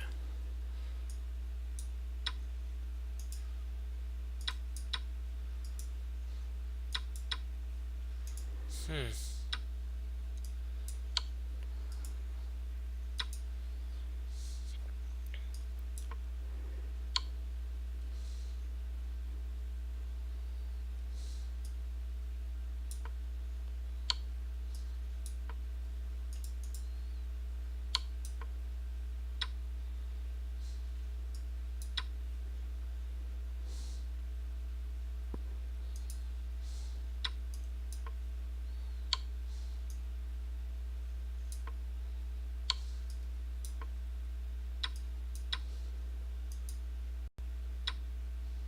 Try one more.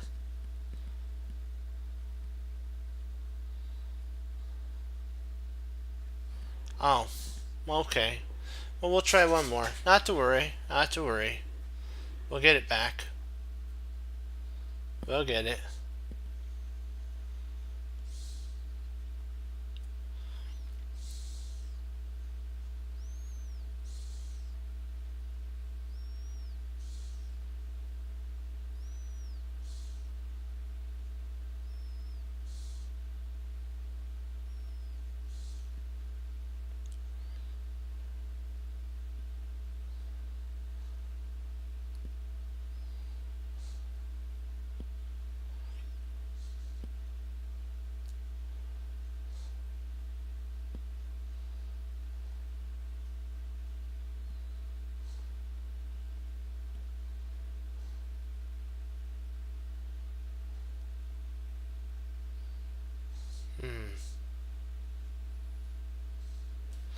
I'm looking at a couple candidate moves. Queen takes h3.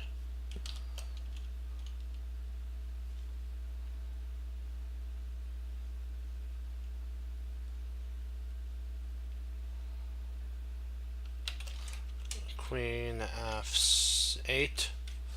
Check.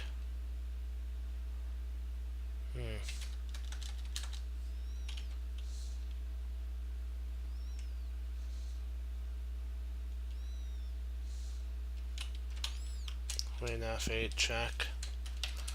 King h7.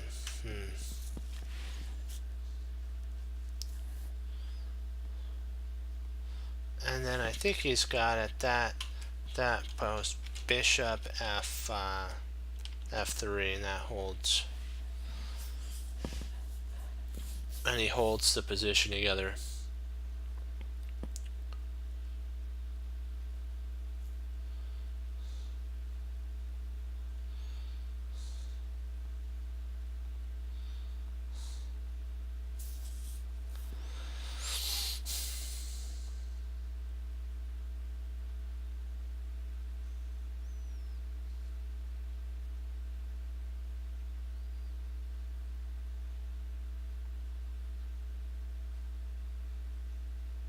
Oh yeah, that would wait.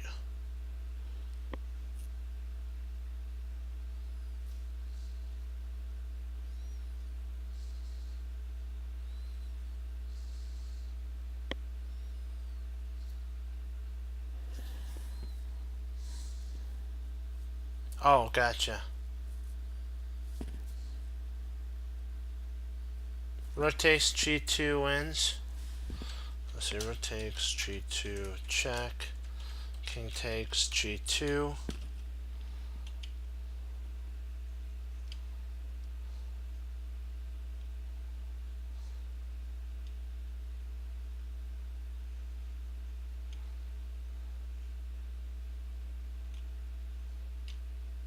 Oh, I see what you're saying. Yeah, you're right. You're right, it does win.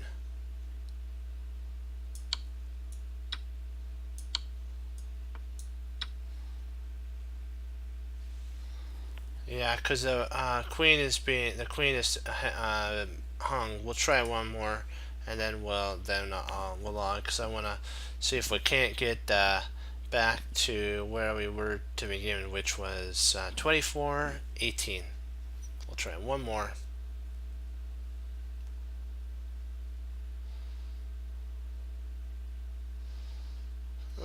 This is an interesting. E5 looks interesting.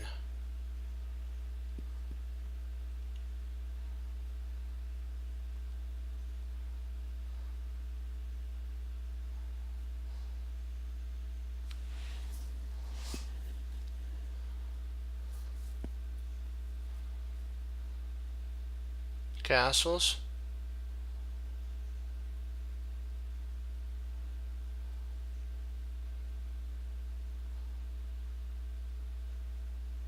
Castle queenside.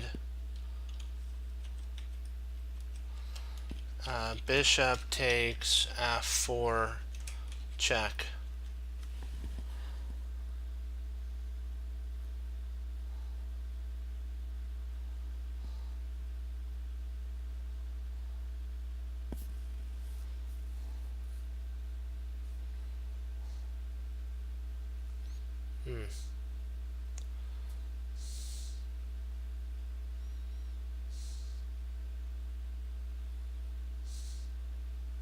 Oh, that would work. Actually, that does work. I like that. Oh, bishop. Bishop takes d6. Rook takes d6. And then e5. Nice.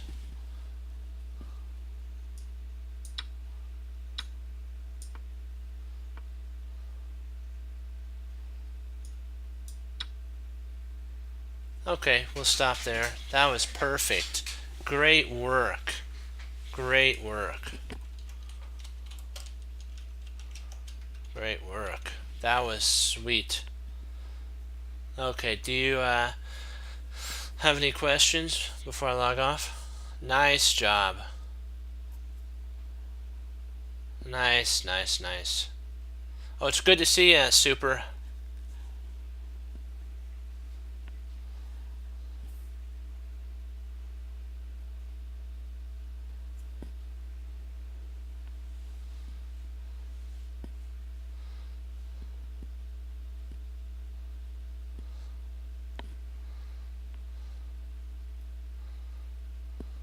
Yeah. Good to see all the crew on. Okay. Voss, do you have anything yeah.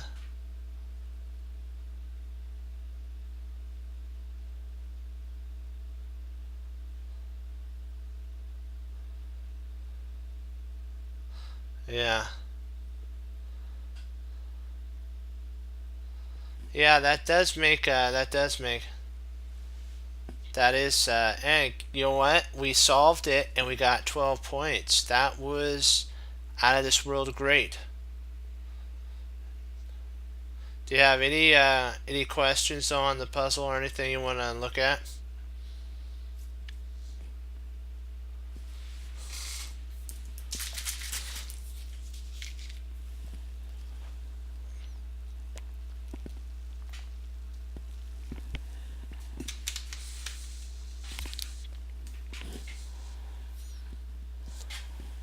Okay.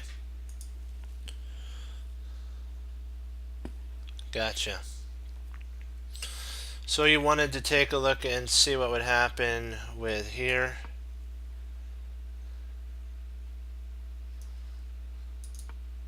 It's actually knight d5 that he would play. And then bishop e. Now he's holding everything together. Surprisingly, isn't that interesting how you would think that you can win, but in reality you're not. Excuse me. We'd have to be careful. We'd have to castle, and then he can just take. He's up material. Oh, you want to look at that? Okay, gotcha. Castles. Okay, bishop. There is no. It's just c7. Okay. He takes f. Gotcha. Bishop takes.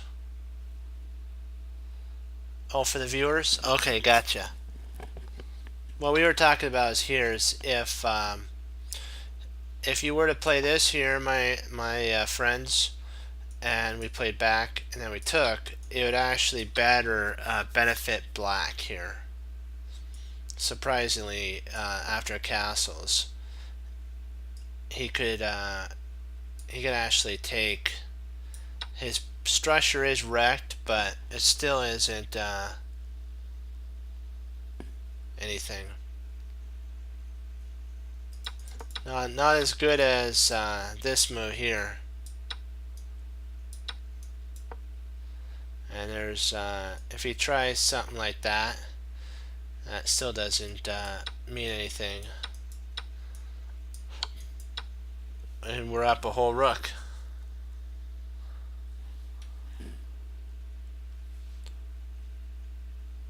So do you want this oops, hold on, I gotta take it all the way back.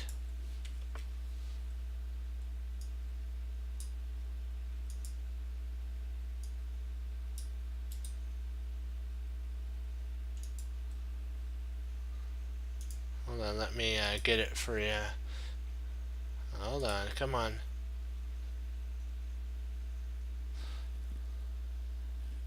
I'll post it in for you to take a look at if you want to, because it's a pretty interesting standard puzzle.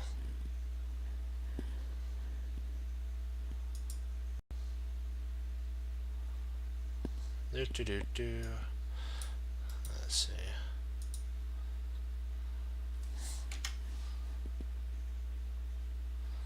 I think this is right. Let me see.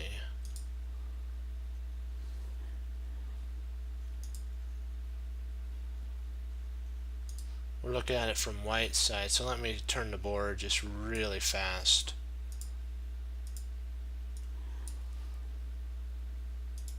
Is that the right? I think it is. Yeah, here.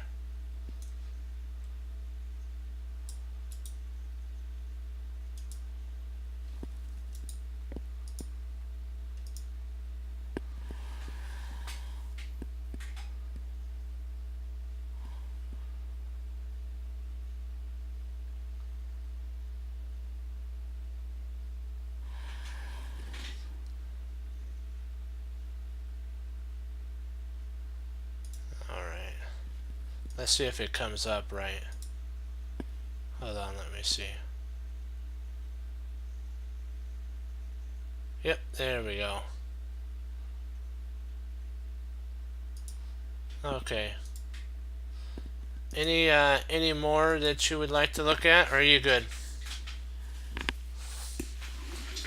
That's that, my friends. If you're wanting this puzzle, because it's a really it's a puzzle that you're going to run across a lot, and I just wanted for you to be able to actually go over it. So now that's the post for that. If you wanted to look at it.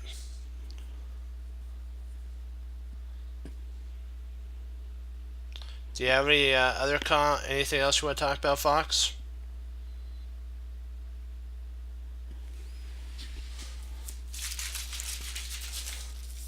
Wow, a 19.2 pass rate.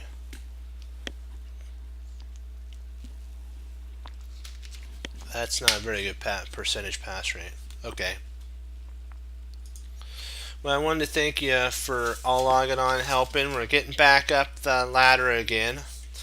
You know, just constantly learning, getting them in your mind, and just playing good. That's the whole thing about chess. Is not like my teacher told me. If you don't play bad moves, you can't lose. And I remember what Tom Thumb Thumb said. Life is about treasuring your victories and learning from your losses. That's the first one he said to Tango. Second one is remember that mistakes do not define you. It is how you handle the mistakes that define you, because you're going to make mistakes. Do you go over them and then you learn so that next time that tactic comes up, you got it in your mind? Because the tactics that we go over do come up in games. Like even in some of the tactic books, some of those studies that we do are actually in some of those tactic books that they sell. So it's kind of interesting that I saw when I was studying today some tactics in some books. I saw a couple familiar ones that we did on ChessBase, I mean chess.com, because that was interesting for sure. But we have to remember, I'm going to give a quick overview. We have four fields in life. We have the wayward field, the one that, you know what, if you have a talent and you cast it off to the side, that's a sad shame. There's also a talent when you're good at something and, you know, big time progress happens and it's being thrown on the rocky ground. It sprouts, but the problem is when it comes to when you have those trial days of maybe you lose 40, 30 or 40 points, you give up. That's that ground, and you don't want to do that. The ground that I found that's the biggest one and the hardest one for chess players to really overcome is the weedy ground, the ground that has weeds in it. Those are like things that take you away from doing chess or whatever talent the Lord has for you to do. Those there's things that creep up in your life that take your time and sap the what you should be doing at that time. You do something else that isn't what's better meant for chess or the talent that you're pursuing, my friends. But you do have a ground, the fourth ground, that does have fertile soil. It's been de-weeded, which means all the stuff in that person's life has been taken out, and it's ready for planting of good things. And for a while it doesn't look like it's growing, but under the ground it is. That's when you're laying your foundation, laying the roots of your understanding. And when the bumper crop comes, the weedy ground, the weeds take over, and you can't get as much. You might get some. You may get a little bit, maybe 10% of a harvest. But think if you had a weed-free ground, you can get 20%, 40%, 60%, 80%, and even 100% return on your investment of your seeds. And those seeds are your time, where you spend them.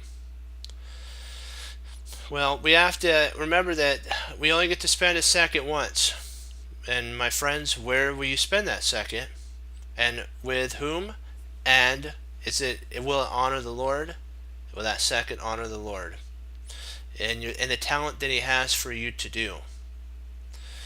But we have to remember too that the reason we do tactics is it strengthens our brain, and it also helps us when we sit down over the board. So we're hoeing fields. I like to think of it as we started out as a two-lane as a two roads. Then we went to 4. Then we went to 8, and then eventually we'll go to 10, 12, 16. The sky's the limit. The amount of connections that'll go back and forth. And that's just from practice, constantly doing it. You're going to have up days, my friends. You're going to have down days, my friends. But you know what? Hang in there. Trust me. I didn't get to where I was by, not hanging in there.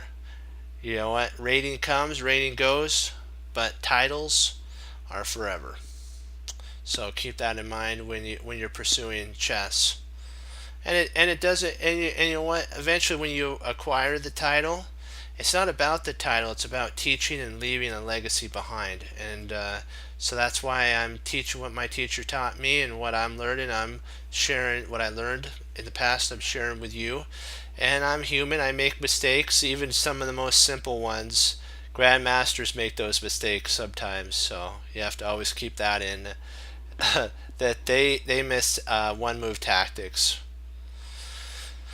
But in the end, what do we always do? We hang up our coat, we hang up our hat, we sit down and study when most won't we do, and that makes all the difference. And as Wesley So says through the Lord Jesus, and as I say, God bless. I'll see you guys next time on Chess Cruncher TV. Have a blessed morning, afternoon, and evening. And Lord willing, I'll be back on tomorrow, and we'll keep pushing forward. And remember, chess is about fun. Yeah, good job. Hoorah, we're doing it. Yeah. Okay. Be blessed. I'll see you tomorrow.